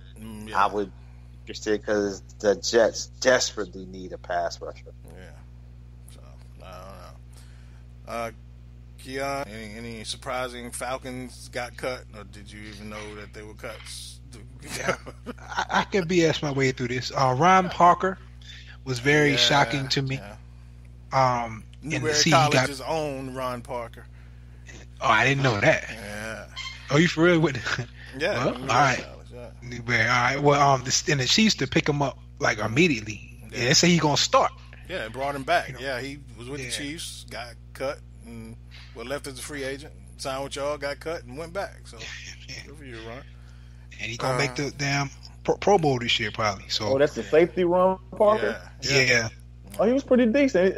Isn't it like 6'3", something like that, Jay? Nah, he ain't a big dude. He ain't like 6'2", 6'3", Ron Parker. I don't think so. I don't know. Look him up. He don't look it. Oh, he look like Martavis Bryant. Yeah, he might. Yeah, he might be the smallest 6'3" safety I've ever seen. I don't know. Money. Any surprising cuts for y'all? Nah, I knew everybody was gonna make the team 3 months ago. No surprises. All you knew was everybody got cut. The Giants coach was gonna bring him in because he was y'all's former. That's exactly. Yeah. Bring them. He brought like 6 guys in. Yeah. All right. I was a little shocked because Gilbert was the number 2 quarterback going to, after like OTAs and all of that, but he got outplayed thoroughly by the new backup and Hinkle. So, I mean, you saw that coming, but I was a little shocked that like he was so much better than him. But like I said earlier, anything happened to Cam last season is over. Yeah. But still, I was shocked by a number 2 quarterback. Yeah. I don't know if it qualifies as a shock, but I think a mild surprise was Keyonne getting cut, especially after Hood got hurt. So I guess it wasn't that significant his injury, but I thought after he got hurt, Barner would make it. I guess not. Nah, I knew we wasn't gonna keep that many running backs because we wanted we wanted Demir Bird, so we kept 6 receivers instead of 5 running backs. Nah. Cool. So that wasn't a shock to me. I figured that was gonna happen. Okay. All right. Thomas, any surprising cuts? Not even, or just don't matter if you got Khalil Mack. Nah, I mean everyone got cut. I mean, it was time for him to go, man. I mean, I don't mean to sound so harsh, but nothing surprisingly. We didn't have any kids that I thought that was going to seep through the cracks or anything because we didn't bring in a lot of new guys that didn't make it. So our roster's pretty thought it was going to be. Okay. Yeah, getting cut must be like a hell of a thing. I'm sure it's tough. Yeah, I'm sure it's tough. Yeah. I'm sure it's tough. Yeah, especially if I would say especially when you perform well. Yeah, so especially there's 2 groups of guys I think it's got to be tough for. Like the young guy who's performing well, but he got caught in a numbers game. Like like money. So you keep they gonna keep like 6 receivers, but like you this young dude who don't you showed up and you showed out, but they got like 2 receivers making a bunch of money that they can't cut. They got another 2nd round pick gonna make the team, and you just gotta get put that's gotta suck for that dude. Yeah. And then the old veteran who you've been to 6 straight Pro Bowls. You at the end of your career and you hanging on trying to get as much as you can out of it. Yeah. Finally, you're at the end of the line. Eric Decker. Yeah, like that. You showing up in different training camps every year. I know, my mind tells me I can do it, but your body just won't do it no more. It's got to suck for that guy because you've been doing it your whole life. And I say this all the time. For an athlete, at some point, whether that's, for some happens early in middle school or, you know, at some point, somebody's going to tell you you're no longer good enough to play. And that hurts. Yes. Yeah. Absolutely. Some guys are lucky enough. But, yeah, I get your general point. Because if you're smart or you're good enough to retire, you know what I mean? You just... But, yeah, you're right. For the guys that keep playing... Even still, that hurts. Yeah. What you mean? Yeah, even if you a straight A student or you got $1 million in the bank or whatever, that shit still hurts. Oh hell yeah, I can imagine. Yeah. Or even the guys that go out on their own terms. Like I'm sure, yeah, in a different space. But I'm sure it hurt Barry Sanders when he had to retire. Like even though he was still healthy, could have still played. I'm sure it hurt. You know, Calvin Johnson. Yeah, his frustration. Yeah, you know what I'm saying. That's what I'm saying. Like I'm sure it just hurt differently. But yeah. So you know, for those two groups of guys. Sorry, motherfuckers. And then like I saw this tweet the other day. It was talking about basketball, and it was like, keep in mind that the 12th nigga on the end of an NBA bench can whoop everybody's ass in a pickup game. No doubt. Oh yeah, no doubt. I always make people respect that. Respect that. Exactly. But like you know, we see these dudes like you watch like the big three league. These dudes can still ball. Like you see Amari Stoudemire still dunking on folks, but he can't get on the NBA roster. Like that's how you know. So, but yet as fans, as fans, a lot of times we look at him, this dude trash. He just need to retire. He a bum now. But nah, he can still whoop 99.9% of the population's ass. So absolutely. So as much as that shit hurts guys who just got cut, kudos to you because those dudes are extremely talented.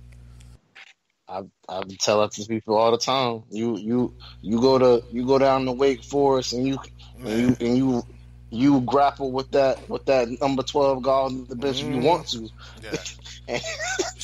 And I remember you will be like, what's going on out here? Yeah. Shit, I remember being at USC, and this was when USC in basketball they were like they reached number 1 in the country at one point when they had B.J. Mackey and Larry Davis and who was the third part of that?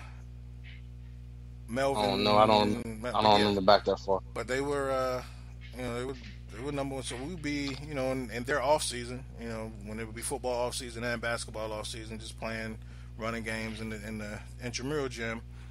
And these are dudes that never made it. Larry Davis, Melvin Watson, and B.J. Mackey. They were their big three. But these are dudes that never made it in the NBA. But they were so fucking good. Like B.J. would, it was ridiculous. And, and like the whole, like even dudes that weren't even stars on that team, like Herbert Davis, dudes just come in there and they were like rotational players on the team. But they were good as shit. Like, so it's good as fuck. Yeah.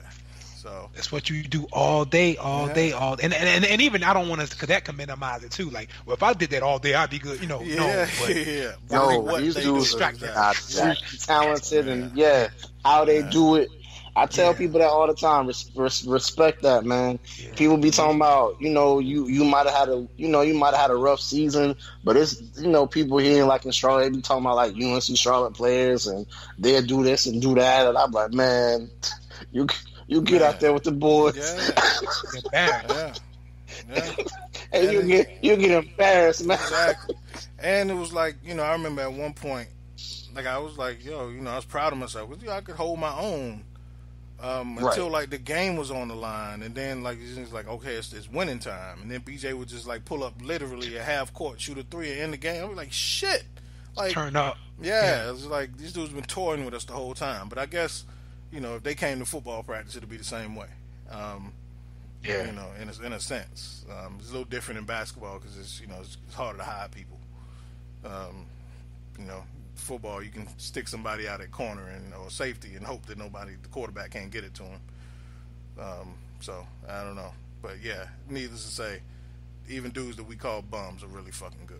Really good, and same for football. These guys are really athletic. The guys that get cut, super athletic. Oh, yeah. Exactly. Yeah. I remember when I first moved to Atlanta, I was playing. This is outdoor court. Keyonne, the court I used to play at out. And Hollow Mill, right? Yeah, Hollow Mill.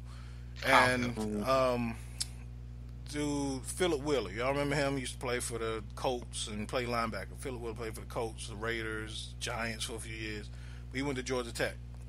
and dude was like, and he was a football player, but he was such an amazing, like, he just came out on the court doing all kind of crazy dunks, you know what I'm saying, just stepping out there, jumping vertically, and it's like, when you see a dude that's that kind of athlete, that's when you recognize, like, okay, it's levels to this shit, you know what I'm saying? Yeah. You know what I'm saying? Because you look at yourself, like, I consider myself a very good athlete, and then you see dudes like that, like, those are the kind of dudes who are pissed when they get cut in the NFL. Yeah.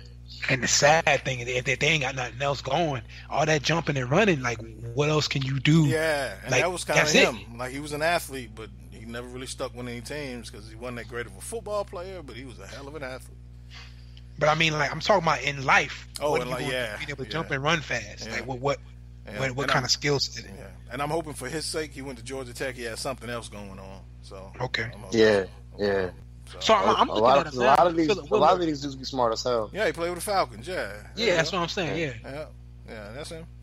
Yeah, I don't know, Joe. You say if you go to Georgia Tech, that means you smart as hell. I mean, I'm just saying a lot of these dudes do be smart as hell. Like, and they got a lot of other stuff going on, and I don't know what dudes you talking. We talking about dudes in what way? I mean, like whatever sport, like dude, but you know, like. I mean, I'm saying some of them be dummies, but a lot of these dudes, man, they be smart as shit. Man. Okay, I ain't gonna get caught in semantics. I'll let you have it. Yeah. And I mean, in comparison to most like other like schools outside of like most big time football schools, it's hard as hell to get in Georgia Tech versus like Kentucky. Yeah, like it's hard as hell to get. Georgia, I guess. Yeah, Virginia, UNC, like it's tough to get in those schools. Yeah. So I see what you're saying. You're saying Georgia. Okay, so they put winning is not the most important thing. It's athletics or you know what I mean. Yeah. Quality people is what they're looking for, not necessarily winning. Yeah, Notre Dame's, BYU's, those type of schools. Stanford, if you an athlete on those teams, you still smart as fuck. Yeah. Okay. Yeah, they don't play around. Yeah, basket weaving is not your major if you go to Georgia Tech. I mean, speaking of guys we call bums and they're pretty good in real life, versus the rest of us. Ain't nobody taking my joy, at least until Sunday. If the Browns beat us, that might end my joy, but ain't nothing taking my joy until then, now that the Steelers have released Landry Jones. I'm so glad he is gone. Wow. You didn't like Landry? It was a shock to me because I knew there was no way they was cutting Landry, but I think Josh Dobbs performed so well that last preseason game, they couldn't allow that upside to go unless they got like a trade from somebody they couldn't turn down. So I'm glad they kept the two young guys with high upside because we know what we get from Landry Jones. And I'm like money. If Ben Roethlisberger goes down, we screwed anyway. So go with the young guys with the upside. Right.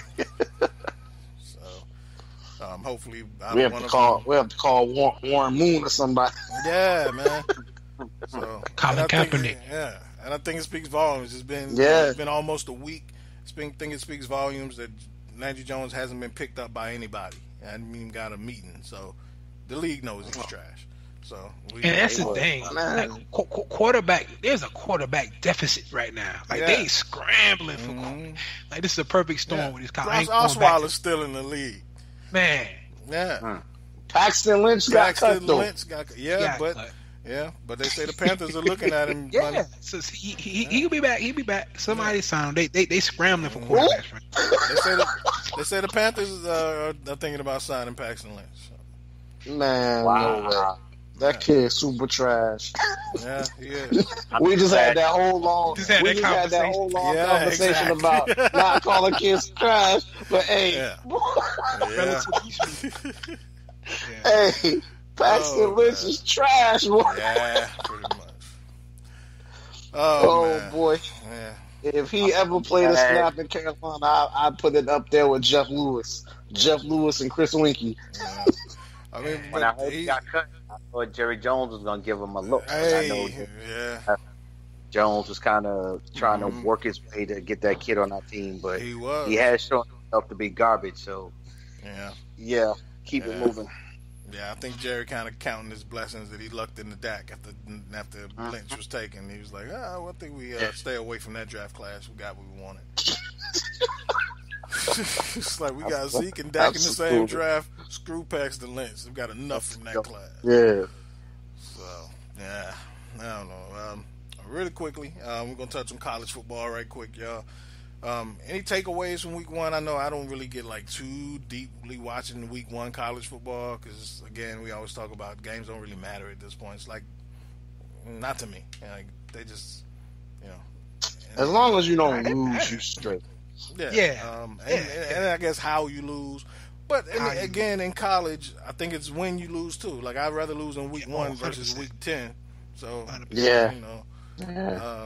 So, I mean, the only takeaways I had was Florida State and Miami looked like trash. How about LSU? State of Florida looked like trash. LSU looked good, yeah. I don't understand. Ed Orgeron, huh? Yeah. It's a bad matchup. Yeah. And the Gamecocks look like a real football team. Yeah, we'll see Saturday. Yeah, I know. I'm thinking about going to the game. I got a headache, though. I'm thinking about going. You got a headache? All right. I actually missed work today. From the game? No. This is personal. I got some kind of migraine or something. But anyway, I want to go this Saturday, but my head ain't feeling no better. I haven't been out. Well, damn. Yeah, that'll be good. It's at Williams Bright for sticking us out and joining us tonight. Shit. Oh, yeah, absolutely. Yo, you got a migraine? Hell yeah, all day. It started yesterday. A migraine. On my 40. I turned 40 as a head start. I never had this problem. You need to smoke some weed. Happy birthday. Happy birthday, man. Hey, you Ford tough. Ford tough. Yeah. Dude, I can't even. Like, I got to have the lights off, cool pouches on my head, and the whole other building. When I have a migraine, I be regurgitating and all kind of stuff. Okay. Nah, I don't think I'm bad then. Oh, okay. Regurgitating, nah. Yeah, that's what I was about to say. Either Keyonne doesn't have a migraine, I don't have a migraine. or Pooh I got is a headache. abducted by aliens. One of them. I got a headache. But that ain't the same shit y'all got on. Yeah. Like Keon's doing a podcast and Pooh regurgitating. That ain't the same shit. Right. Right. Yeah, when I have a migraine, I don't even want my eyes open. Yeah. Hey, I caught one in when I was in class for my master's. I was at the final presentation, and I caught that joint. Before I know it, they had me laid out, carrying me into another room and all. Wow. Like Keita had to come get me from school and everything. Like I couldn't drive, I couldn't really see nothing. I think we talked about this before. It seemed like I was saying you get this checked out. Like I had one before, and we was when have a show. Blood pressure was up. He couldn't be on the show. Oh, okay. Oh, yeah. I don't know. I've never had a migraine. I don't even know. I've seen people with them. Yeah. I don't want no parts of it. You don't want I didn't mean to stray the conversation this way. I was just saying that I want to go to the game Saturday, Georgia, South Carolina. I like the Notre Dame game was fun. I hate Notre Dame, but that was a fun game to watch. You didn't watch it? Mm-mm. Yeah, it was fun. I think that was the best game of the weekend, in my opinion. It was like I can't do it like it used to be football season. I can watch every game. Like I have to kind of ease myself into it now. Especially with college, like because there's so many teams, so many games. I kind of have to ease. So by week 3, I'll be like, oh, okay, yeah, Southwest Missouri State of the Christ intervention. Like I could watch like any game, but I had to ease my way into it. Nah, if it was blowouts, I wouldn't be wasting my time. The LSU and the Notre Dame game, and did the South Carolina. Notre Dame played Michigan. Oh, that was a great game. Yeah, that's right. Yeah. Okay. Yeah. That's my takeaway. When Harbaugh? Yeah. Like, at what point? Yeah. Do they move on? I mean, what? Move on? You want them to move on from Harbaugh? Yeah. Why wouldn't they at this point? They actually had. I was ESPN. They had with a bad argument. Because he don't win big games. Yeah. He don't win. Man, he don't crazy. Win. Period. Like, what did they win? The other side of the argument was in the past 2 years, I think they were ranked in the top 10 or something. Or the past 2 years when they hadn't been like the 9 years before. So it's not like he's he hasn't taken the. But at the same time, the other side of the argument was he's the top 3 paid coach in the whole league, and the other people are like Urban Meyer, Saban. And he makes more. I think he makes more than Urban, I believe. All those other guys got championships, but he don't. Yeah.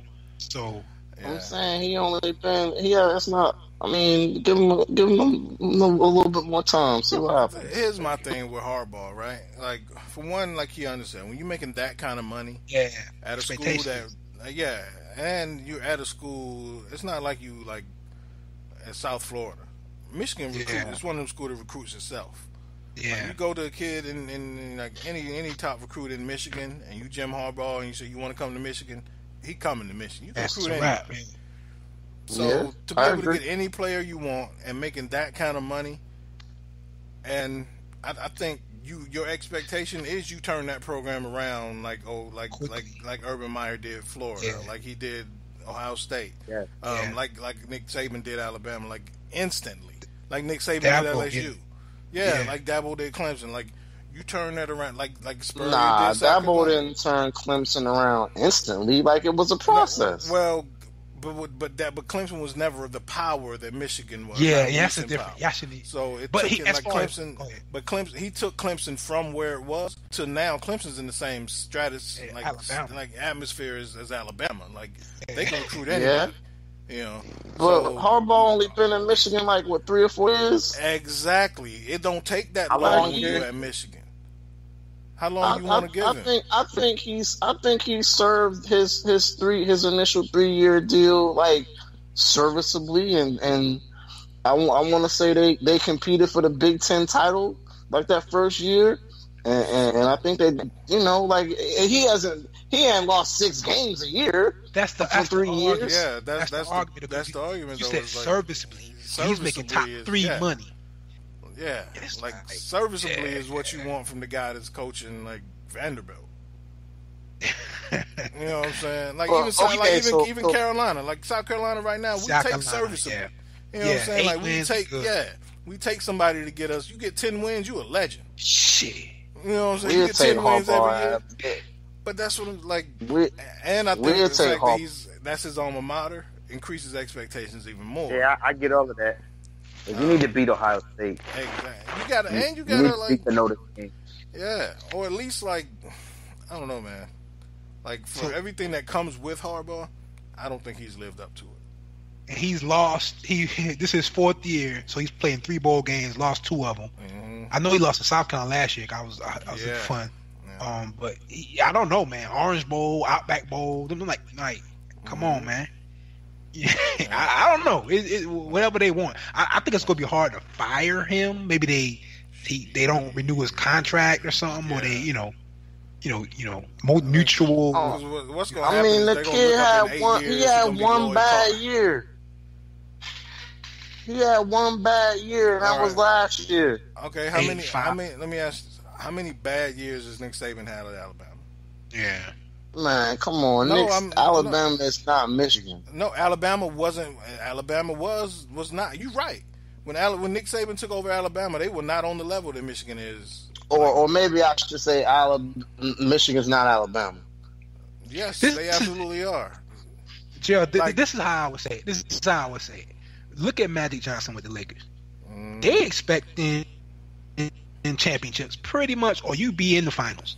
If they're making it to the playoffs, that's not.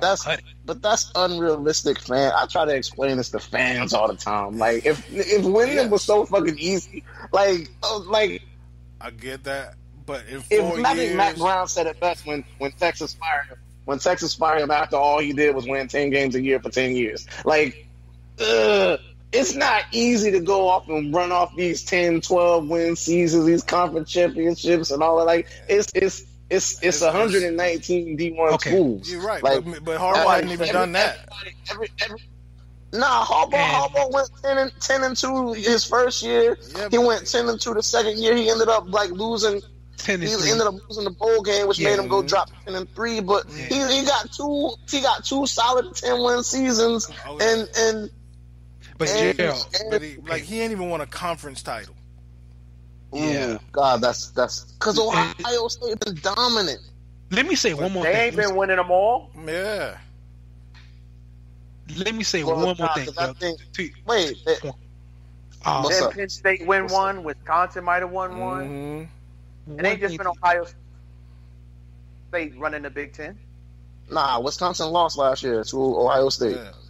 Yeah. And I think Penn State won the year before that. But I think and Penn State won it the year before that, and that's an even bigger indictment because that's James Franklin coming in the same year Harbaugh came in to a Penn State program that was in shambles. And he revived. He got it back on his feet. Like he's done a better job at Penn State with far less, with diminished scholarships and all that shit, than Harbaugh's, and with just the stigma surrounding Penn State than Harbaugh's done in Michigan. Like, boy, y'all tough on Harbaugh. And here's the thing: the one thing you said about the 119 teams, whatever, Michigan, that's true. But when you start talking about college football, it gets to probably 10 teams that tip the scale, like the not even 10. Yeah, you know what I'm saying? It's six programs right now that if you just mention their name and you ask a kid if they want to come, there's no questions asked. And the only way he's not going to go to your school. Michigan's one of those schools? Yes. Only way he's not going to go to your school is if he picks one of the other 5. Michigan. I don't agree with that. I say 10. You don't think Michigan's not a cachet? Like pre Lloyd Carr, like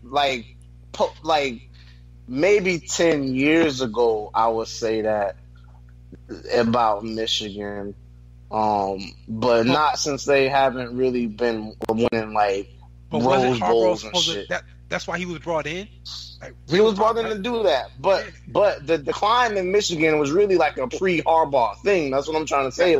I'm saying give him some, because remember his 10-2 season, they was calling that a success. And then he had another 10-3 season. Last year he had an 8-5 season, which is unacceptable in Michigan. But 10-3 should be, 10-2, and then you lose in the well, you can't keep losing bowl games. But I'm saying 10-2, and then you go to a New Year's Day bowl.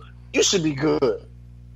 No, I'm a Wolverine fan, and I'm saying after last season, and you still not beating Ohio State, and you're not winning no championships. I'm wondering what's this year looking like because you lost to Notre Dame game 1. That's just what. So, Gerald, let me ask you a quick question. What's the record this year that makes you worried? For another 8-5 year, another 8-5 year.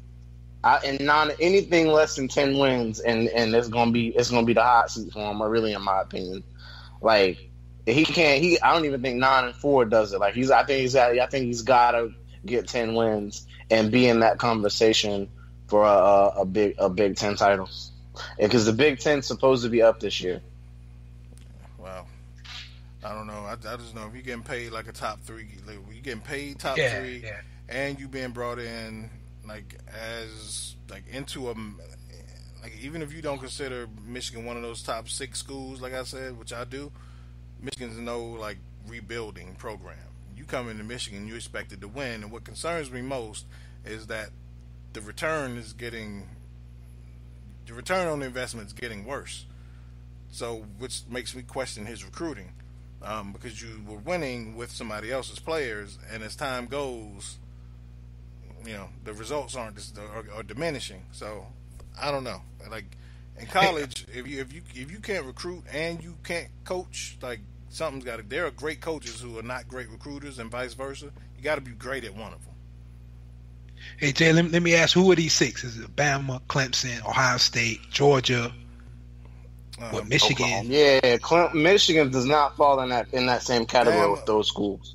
Bama, Clemson, Ohio State, Oklahoma, Michigan, Texas, and nope, not even Texas anymore. Now that Jimbo Fisher's at Texas, I promise you that's coming back. Jimbo Fisher's not at Texas. He's at Texas A&M. I mean Texas A&M. My bad. I meant Texas A&M. I don't even think Texas A&M has never been. Nah.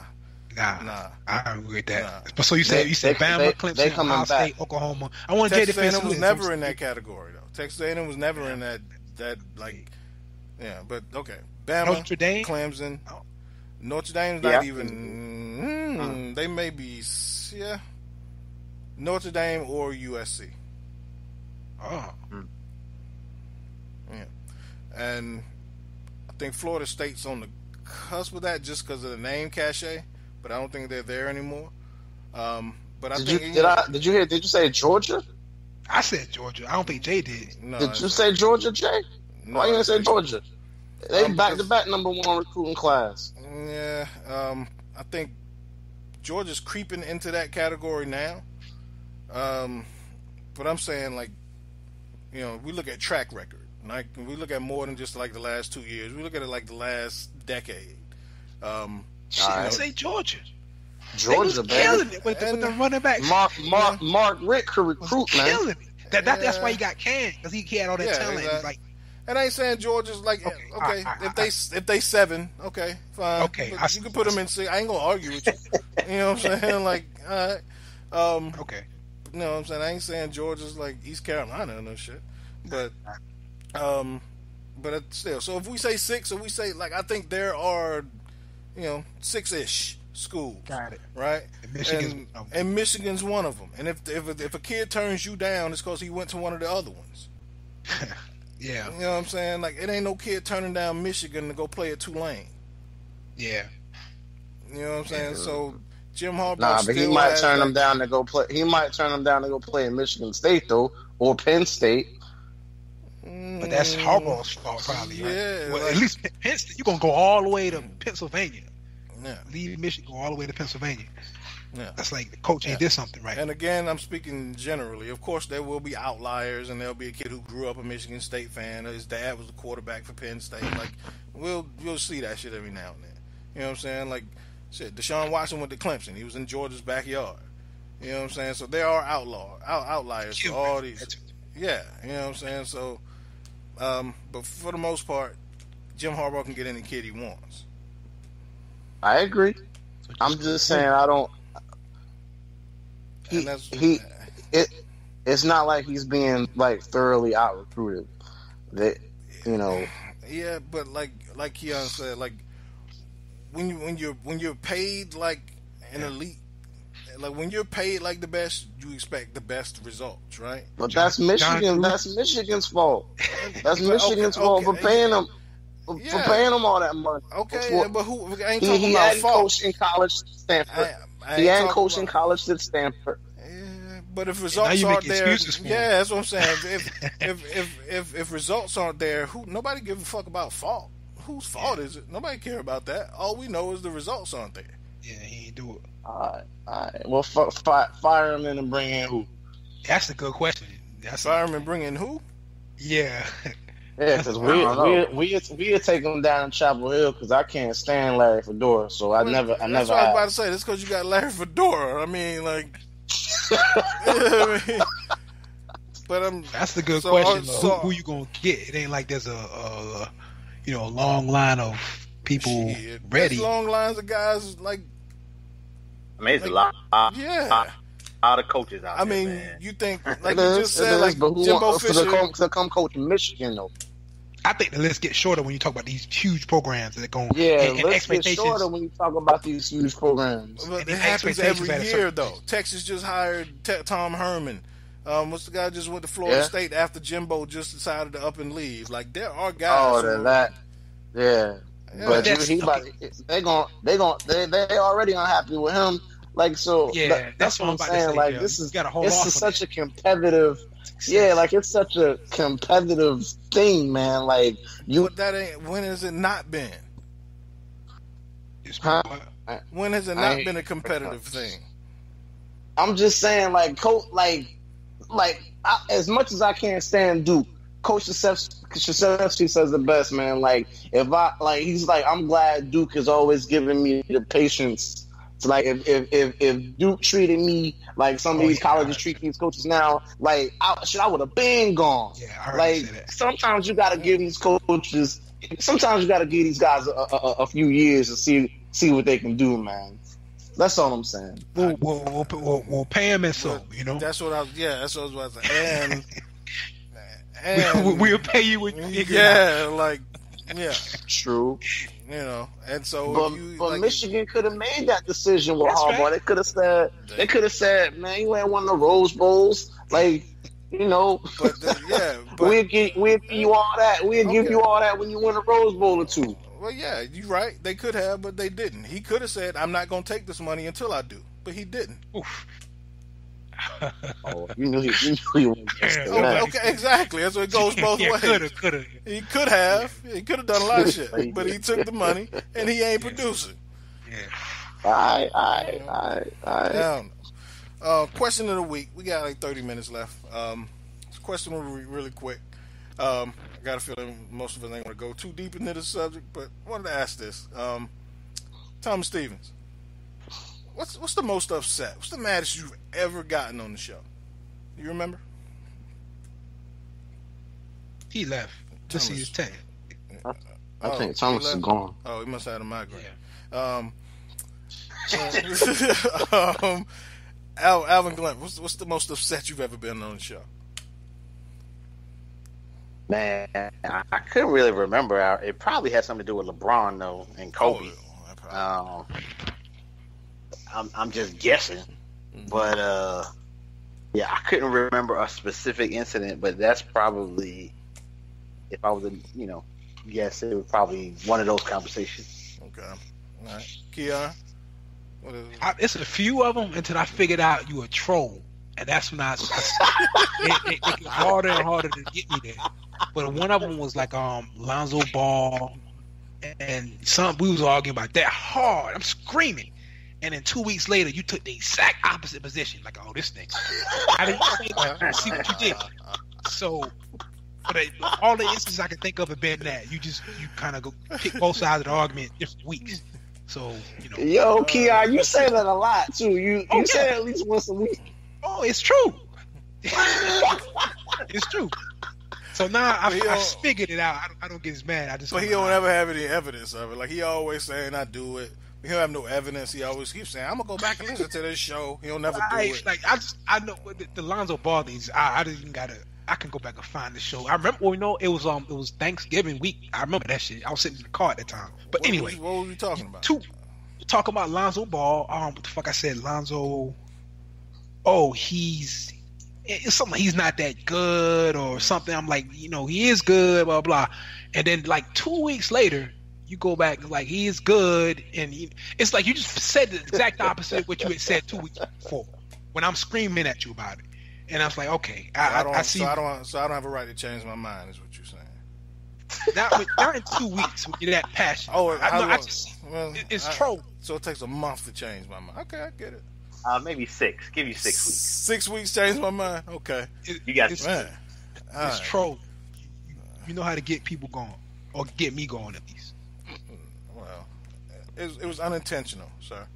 I don't. Well, good to know you care. Yeah. Gerald, in the last month and a half, what's the maddest you ever been on the show? I can't say that I've really been mad. Like, it takes a lot to make me mad. So I don't think I've had like a mad moment. Oh, it's coming. Trust me. Oh man. Yeah. How about you? The most. Yeah. How about you? I don't even know like a specific moment. I'll say like the thing that pisses me off the most, when that gets me going every single time. This shit overcooks my grits all the time. That's why I hate he's gone. But when Thomas Stevens says some shit, and then 2 seconds later he'll say, "That ain't what I'm saying though." I'm like, but you just said this shit. He kills me with that shit. Like that. Oh man, that shit. And Keyonne, you a troll too. So when you were 100%. When you would troll the Steelers, I would get hot, and then I figured out, he just trolling me. So that don't get. So I admit mine. That's the thing. I was thinking about this now when Justin ain't getting mad. I'm like, wait. Yeah. Let me figure out your buttons. Yeah. Exactly. He's like, do. Oh, there you go. Yeah. Gotcha. Cam is a button for me. Cam is a button. That's what I was about. Yeah, that one got you. Cam is a button for me. Yeah. But yeah, I don't let nobody talk about Cam. Yeah, but yeah, I mean, I guess we talked about before what our what we all catch feelings about. So, but yeah, but that thing when Pooh totally like redirects himself and say, but that ain't what I'm talking about. Yo, that dude get me hot every single time. What's hard about this now is like we recording everything, so you can't say I didn't say that because we can go right. Well, no, you did. Yeah. So between that and listen to, I guess that was not on this show, but listen to Thomas and Gerald give us that 20 list with Clay and Draymond, I was hot. I mean, I argue about something, and I said I didn't say that, and the next day I went back and listened. And I'm like, oh damn. Yeah. Said what So yeah, recording is it's in written in blood. Get you. Hell yeah, it'll get you. Mm-hmm. So, all right. Y'all ready for some trivia? I guess Pooh can't defend his crown. So this week, we have another new champion. It's kind of like UFC. So I got. Here's the thing. I had to add, I came up with 4 topics, and then the 5th one I couldn't think of that, so I just threw the New Testament in there just to cook your greens. I literally couldn't think of anything, so I just threw that in. My man, I swear for Lord, Lord Jesus. Jay said last week you got a degree. Your degree's in religion. Undergrad, yes it is. My goodness. All right. Anyway, so New Testament. Shot category 2 undefeated college football teams, historic holdouts, Supreme Court justices, and hip hop diss tracks. So I'm gonna read a line and then you tell me who said it. Also for the Supreme Court justices, if you just give me the first or the last name, I ain't gonna bust your balls. Give me your first or last name. And for undefeated college teams, I want the team and the year. Oh boy. Yeah. Wow. Team. All right. Yeah. All right. So same thing, 10, 20, 30 points. Pooh won last week. Can you read the list one last time? New Testament, undefeated college football teams. I'm going to read like a moment and then you tell me what happened. Historic holdouts, NFL holdouts, Supreme Court justices, and hip hop diss tracks. Okay. I like these categories, Keith. All right. Thank you. Pooh came in first. Jay came in second. Gerald last. So I'm gonna go with Jay first this week. Jay, go first. All right. And historic holdouts. We're talking about NFL. Yeah. Just I mean, other sports don't do that, right? I don't think. Players have held out. Like baseball players. Yeah, hold players do hold out. Okay. But it's more prevalent in NFL. All right. Let's go with historic holdouts. For what? 30. In 1993, this star held out for 2 months and missed the first 2 games of the regular season. His team lost both. The team finally caved, signing him to a 4-year, $13 million contract, then the biggest deal ever given to a running back. Emmitt Smith. You are correct. Emmitt Smith for 30 points. All right. Boy, that kid a football guru, boy. Yeah. So next would be Gerald. Give me Supreme Court justices for 20. On July 19, 2005, President Bush nominated this justice to the U.S. Supreme Court to fill a vacancy that would be created by the retirement of Justice Sandra Day O'Connor. He was the first Supreme Court nominee since Stephen Breyer in 1994. Bush announced the nomination on a live nationwide television broadcast in the East Room of the White House at 9 p.m. Eastern Time. 2005? Correct. A Bush appointee. Yep. 10. That means he's a conservative. 8. It's 4. 7. 6. 5. 4. 3. Is it Anthony Scalia? No, bro. That's like Reagan. This is John Roberts. Scalia been there since like. Oh, Scalia. Yeah, but he was the only conservative one I can think of. Been there that long? Yeah, he was the only conservative one I can think of. Oh, okay. Now Scalia was like Reagan. You know. Yeah, so I knew it was much older, but yeah. Oh, I'm in the Oh man, yeah, negative. Negative 20. Oh, true. I ain't know that. I would have. Al, you up? You know now. Let me get holdouts for 20. What you say? Holdouts 20. 20. After the Colts took this future Hall of Famer with the second overall pick in the 1987 NFL Draft, he held out for more than 3 months. Then after the player's strike ended, he got dealt to the Bills as a part of a 3-way Eric Dickerson trade. He was a cornerstone of the great Buffalo defenses from the late 80s and 90s. Oh, that's great. Want me to read it again? Yeah. After the Colts took this future Hall of Famer with the second overall pick in the 1987 draft, he held out for more than 3 months. Then after the player's strike ended, he got dealt to the Bills as a part of a 3-way Eric Dickerson trade. He was a cornerstone of the great Buffalo defenses for the 80s and 90s. Bruce Smith? Incorrect. This is Cornelius Bennett. Oh, I forgot about that. Yeah. All right. Jay, so Jay is in the lead at the first round, 30 points. Jay, you up? What'd you say? Mm-hmm. Oh, I was surprised he was a Hall of Famer. Yeah. What was that for 20? That was for 20. For 20. All right. Let me get holdouts for 10. This running back skipped 3 weeks of training camp in 2011 before signing a big contract with the Tennessee that summer. The 4-year deal was worth $53 million, $30 million, which is guaranteed. CJ2K. Correct. Chris Johnson. All right, that's that. That ends that category. Gerald, you up? Give me hip hop beef for 20. You got jealous when I got my own company, but I'm a man and ain't nobody humping me.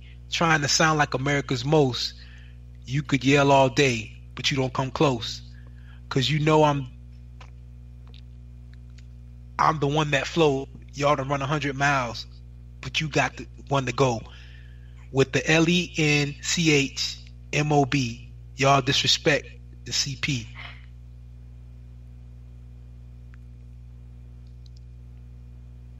Man, I have no idea.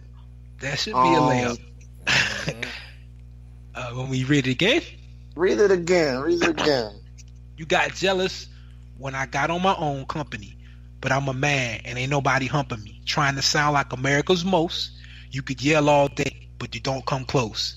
'Cause you know I'm the one that flowed.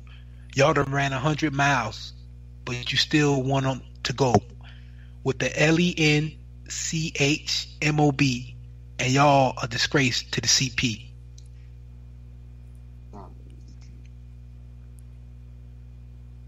Ten, 9, 8, 7, 6, 5, 4, 3. Well, I feel like I should know this. 1. You got no guess? All right, it's Ice Cube, brother. I don't even have a guess. No Vaseline. Uh-huh. Lynch Mob, I thought with LENCH. Uh-huh. All right, so that's negative 20. Man. Al, you up? Y'all knew that? Both of y'all knew that? Yeah. I did. Yeah, the lynch I mob wasn't gave sure it about away this for me. song. It was cute. So let me try diss tracks for 30. For 30. Eminem, Andre 3000. The rest of y'all, new niggas, just new niggas. Don't get involved. And I ain't rocking no more designer shit. White tees and Nike Cortez. This is Red Corvettes Anonymous. I'm usually homeboys with the same niggas I'm rhyming with. But this is hip hop, and them niggas know what time it is. That's where you stop. Yeah, I'll read it again. I cut out a lot that gave away. I did Eminem, Andre 3000. The rest, huh? That's the problem. I'm looking for the shit you left out. Eminem, Andre 3000. The rest of y'all, new niggas, just new niggas. Don't get involved. And I ain't rocking more designer shit. White tees and Nike Cortex. This is Red Corvettes Anonymous. I'm usually homeboys with the same niggas I'm rhyming with. But this is hip hop. Them niggas should know what time it is. J. Cole. Close is Kendrick Lamar. He dissed a bunch of people on this shit. Like, you heard of Control? Yeah. Okay. Yeah. All right. So Jay, you up? At the end of the second round, Jay's at 40, Gerald -40, Al -50. Jay, you up? And undefeated college teams. You said it was football, right? Yeah, college football. Right. Oh yeah. College anything. But you said the team and the year, right? I need a team in the year. The year, not the championship play a different year, but just the year that. Man, I ain't touching that. Let me go. Is hip hop beef? We got a 10 left. Yeah, I got 10. All right, let me get that. Use a Pop-Tart, sweetheart. You soft in the middle. I eat your breakfast. The watch was exchanged for your necklace. Damn, all I get is 4 lines. Damn, I thought that's like. I got 6. That's a layup, bro. You a Pop-Tart, sweetheart. You soft in the middle. I eat your breakfast. The watch was exchanged for your necklace. Oh shit, I know this. 10, 9, 8, 7, 6, 5, 4, 3, 2, 1. I don't know. Do I know? I got to guess. Mm-mm. Okay, you about to say it. 50 Cent. Yeah, but I don't know the song. Oh, okay. Back Down. Oh, I never would have. Yeah, okay. Man, how you give us hip hop beef? How you give us a hip hop beef section without any of the classic hip hop beef? Okay, it's his layout. What I'm gonna do? Hit him up? Like, I mean, come on. I actually had hit him up on it. You could have did second round knockout or either or something. Do it next week and you do what you want. This is what I want. Look, or Nelly's hot in here or something. That was at this. Anyway. Nah, number one was this, but I'm making a joke. He's just naming shit at this point.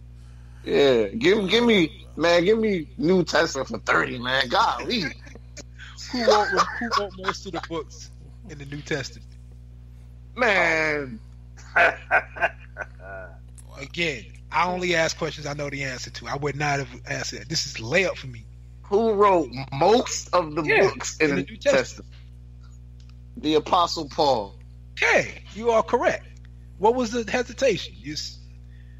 Anyway. Because I had to divide how many books in the New Testament it was and all of that. Like, that's right, Paul. All right, Al, you up? Yeah, and that's because he wrote most of the letters to all of those churches and exactly. Yeah, that's up there. Let's go with Supreme Court Justice for 10. This justice was confirmed in 1991 by George H.W. Bush. He is generally associated with the more conservative side of the court. He is rarely given media interviews during his time on the court. He said in 2007, one of the reasons I don't go to the media interview is in the past, the media often has its own script. I know this one. In 2007, he received a $1.5 million advance for writing his memoir, My Grandfather's Son. It became a bestseller. Clarence Thomas? Correct. Yeah, that was a layup. All right. So at the end of the third round, Jay is 30, Gerald -10, and Al -40. Jay, you up?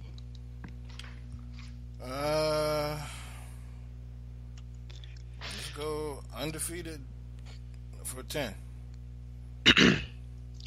Texas' final drive also ended with the interception, which bounced off several players before ending up in the grass of Alabama.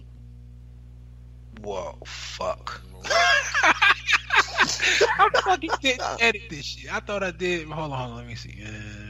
Okay. Yeah, let me start over. Texas' final drive ended with an interception which bounced off several niggas going lynch me for this. Because I kind of said it. Man, don't ask that question then. And let me ask it. I'm gonna throw a different one in there. Okay. Oh, I get punished for the host. Man, that's He already said the Put name. it this way. He said the name. I say the name. You give me the year. You gotta give me the year. Man. Is that not fair? No. All right. I give it different. I'll toss this one out. I'm gonna give you undefeated teams for 20. I didn't ask for undefeated teams for 20. Craig Kent. You would have known. Craig Kinsley's pass to the end zone fell incomplete. A premature celebration erupted before defender Glenn Sharp was whistled for pass interference. 3 plays later, Kinsley scored on a 1-yard touchdown run to send the game to double overtime, and they eventually emerged with a stunning 31-24 victory, finishing the season 14-0. Was that Ohio State? Was that 2002? Correct. Ohio State 2002. So I get 20, right? I don't get 10, right? You get You get 10. No, I gave him 20, and I'm a fix it. I'll give him with a new 10 question. You jump me to I'll the come 20. up with a new 10 question. Come on, Key, don't start that. Oh, Pooh, where you come from? I thought you was asleep.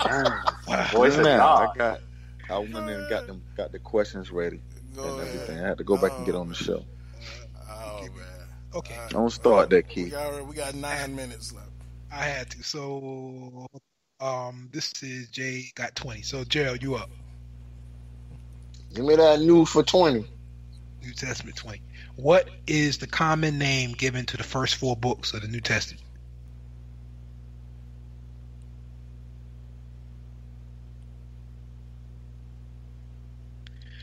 I'll read it again. What is the common name given to the first 4 books of the New Testament? Matthew, Mark, Luke, and John, the Gospel. Correct. The Gospels. Y'all run from the religion questions, but it's be layups a lot of times. Anyway, so Gerald got that right. I have a clue what that was. Oh, you have a clue. Al, you up? What's left? We got football for 30. I'm working on the 10. Hold on. New Testament for 10 and Supreme Court for 30. Let me do Supreme Court for 30. I was going to be my next one. I was hoping you left it out there for me. On May 2010, Obama nominated this justice to the Supreme Court to fill a vacancy left by Justice Stevens. And I screwed up on this one too, but I caught it and didn't read it. So I can see her face, but I can't think of her name. On May 2010, Obama nominated this justice to the Supreme Court to fill the vacancy left by Justice Stevens.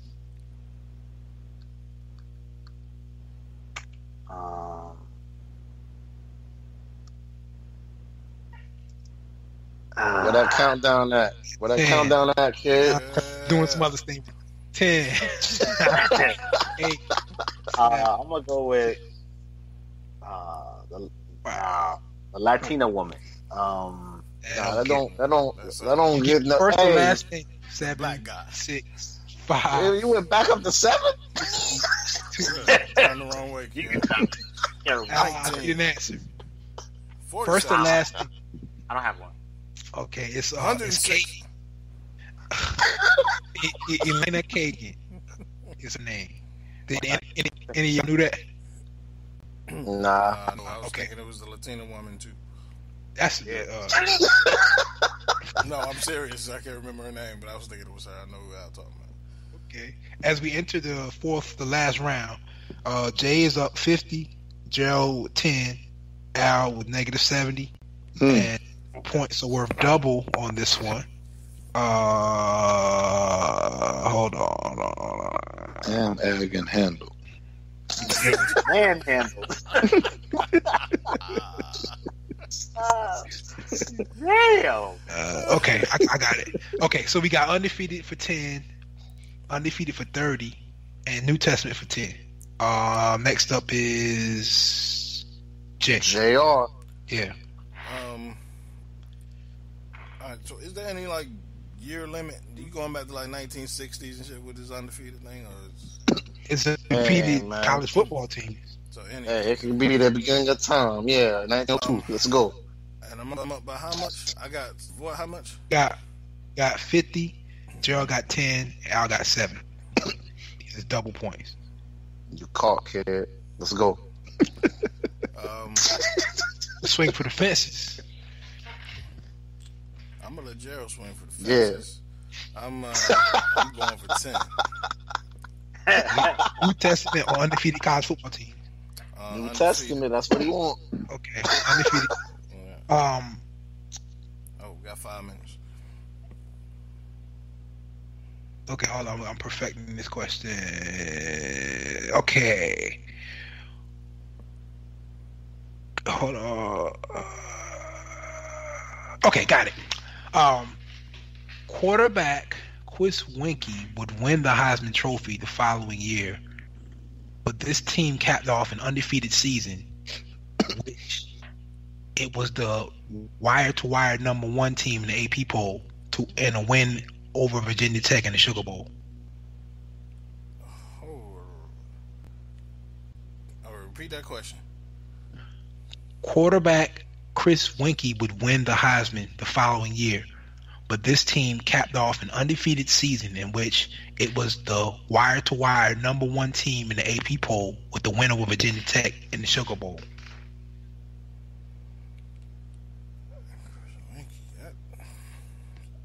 I'm kind of confused. I'm thinking you're saying they won it with Chris Winkie the year before? I'll read it one more time. Yeah. Quarterback, it's confusing to me too, but I don't know why I'm reading this off the internet. Quarterback Chris Winkie would win the Heisman the following year, but this team capped off an undefeated season in which it was the wire-to-wire number 1 in the AP poll with the win over Virginia Tech in the Sugar Bowl. Got you. So, Chris Winkie, that's Florida State. He won the 10, Heisman in 9, 8, 7. He won the Heisman in 1999, Florida State. Correct, Chris. So I recovered on that one. So that's 20 points. Jay got 7. Man, that was a layup. Man. That was a layup, man. You had to get a year 2? You had to get a year 2? Yeah, he did. Yes, year and team. Okay. Yeah, but everybody know the year Chris Winkie won the Heisman. True. All right. Because he was like 28 years old. Man, give me. When you finish crying, you can pick your. I ain't. We got 2.5 minutes left, so if you're gonna lose, what's out there? We got undefeated for 30 and New Testament for 10. Man, give me undefeated for 30. This team ripped Oklahoma 55-19 in the BCS National Championship game to win the national title. They boasted Heisman Trophy winner and the 5th place finisher. Miami Hurricanes. Incorrect. This is USC with 2004. Matt Leinart and Reggie Bush. Well, you said it beat Oklahoma. Yeah, this team ripped Oklahoma 55-19 in the BCS National Championship game to win the national title. They boasted a Heisman Trophy winner and a 5th place finisher. Oh, I wasn't listening. All right, I thought it was. You said Oklahoma and the Nebraska popped into my head. My bad. Okay. So Jay wins. Al can't win. But Al, you get the last one, New Testament for 10. All right. Oh God, I don't believe I did this. Oh yeah, I got it. See? No, I got it. I can rephrase the question. What's the last book of the New Testament? Revelation? Come on, man. With 20 points. But Gerald, I don't think you heard the question in Al's voice. Revelations? Like, so there gotta be a trick. Maybe it's a trick question. Yeah, I was like, man. So Jay wins at 70. Gerald and Al actually tied at -50. So Man. Jay won. Man, look, man, that shit don't make me happy. Back to how things supposed to be. Oh man, we got 45 seconds, so no time for shout outs this week. been a good one, though. This has been episode 73 of the Defy Life Podcast. It's been fun. We will talk to everybody next week. Until then, Defy Life. Life. Defy life. Hey, Defy Key, I need life. to holler at you, Key.